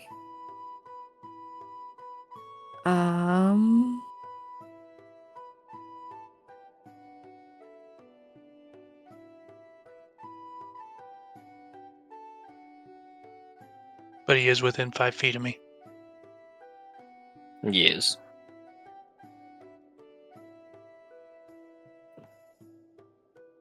I'm just gonna try and shoot him. Go Regularly. ahead. Oh, That hits. 22. 14. Ow. All right. And then I'm gonna shoot him again. 16. Okay. Alrighty. And then that would be an 8.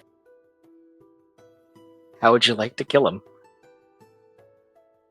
Shoot his Your head. arrow found his mark. Shoot him in the The eye. creature is trying to hide behind Chum, and he just peeks out just to see like what's going on above. And in that peak, an arrow right into the eye, and it goes limp and just floats. Echo, as being the only person, actually, did you jump into the water to shoot this? No, I'm just on the edge. Okay, so both Echo and Noodle, as this creature dies, the rumble gets louder. You're telling me this And thing the wasn't room pausing? continues to shake more and more. And Echo, you turn around and you see the eyes on the effigy are glowing bright and pink and purple. And you hear a snarled blast of thought. You dare fail me! And the beam comes from its eyes and strikes down the statue on the altar and carves the altar in half. I apologize. You cut out when you're in the middle of saying you dare and then cut out. Oh, sorry. You dare fail me! Did you get it that time? Yep. Yeah. The beams strike the effigy across the side, completely destroying it. Then carve the altar down the middle, leaving it broken in two pieces. And the room continues to shake and shake and shake, and continues to get stronger and stronger shakes. I'm gonna point my arrow at the skull on top of the fountain. I think that thing got destroyed, didn't it? It's the The altar is destroyed, and the effigy on top of the fountain is now inert. The eyes are no longer glowing. Nothing. I'm still gonna put my arrow at it. Sure. Yep, you got it.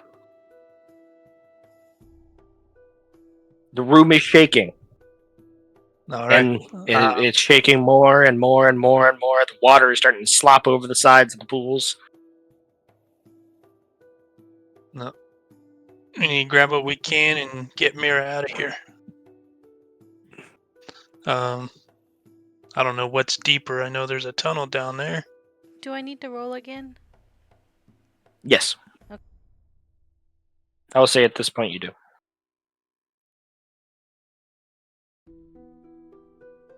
What do you guys do? Time's ticking. You got a We timer. need to help. I'm We gonna need to grab help as much Mira money get as I up. can. I'm grabbing straight money. Did you have not rolled 3 times? I am Okay. aware. Okay. Oh no! Yeah. Is there anything in particular with this priest that we killed? The scepter in his hand, maybe. Alright, I'm gonna grab his scepter, swim up and grab Mira. Okay. Get her out of the water so we can help her get up, hopefully. Okay. You two are going over and gathering as much gold as you possibly can. Go ahead and roll me strength or dexterity, your choice. Who? The two who are rage looting.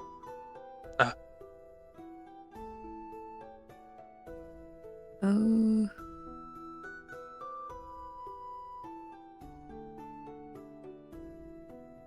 Oh, that's disadvantage. Hold on. Let me try that again. 6. Okay. Your disadvantage was better. Yeah, it was. Echo? Not with I saw her roll with disadvantage. That's wrong. It's Correct, just that is wrong. okay. Just Just advantage or not either- advantage. Just normal. Either dexterity or strength. Your choice. Delightful one attributes I truly have.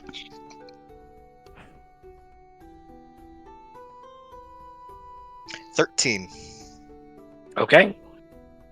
You're shoveling coins in.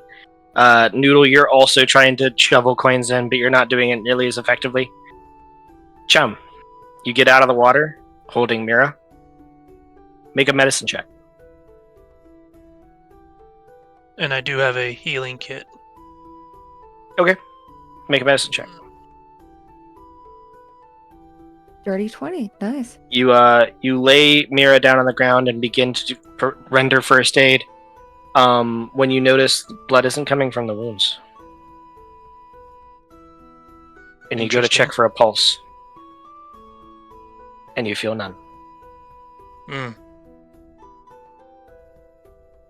Mira's dead. Laying next to you. Oh Well, damn. I've been laughing solidly for the first few minutes because I rolled that one. Mira's just Hey, dead. Echo, Oh, is there anything you can do about this? She ain't She got no has pulse. no! I'm gonna She run has over. no- Check. if she has no pulse, she's gone. Not a damn The thing room I can do continues about to it. shake.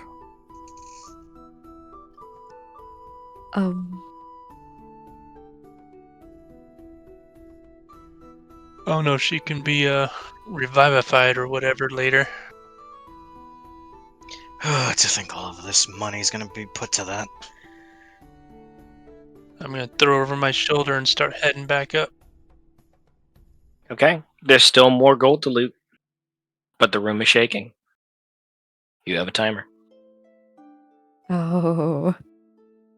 Do we have to keep rolling for scooping? Yeah.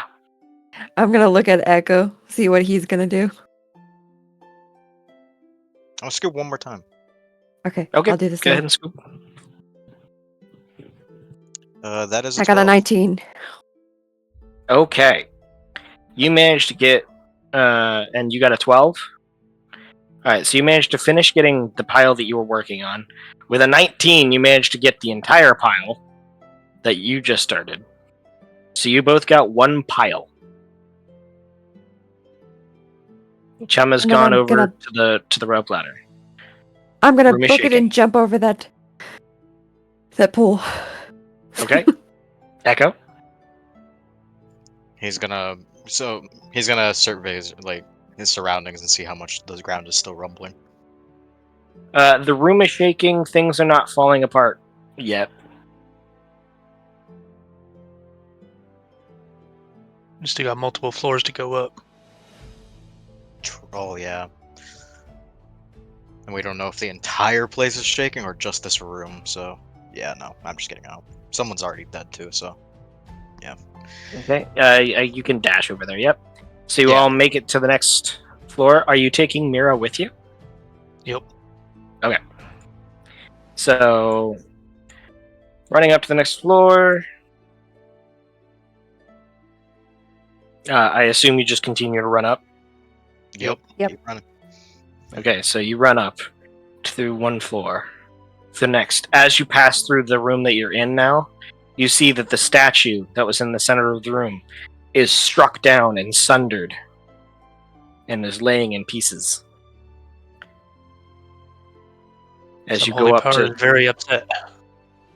the next room, the pedestal and the dais and the column are both back up into their original positions, but you see all of the tentacles have crumbled off the pillar.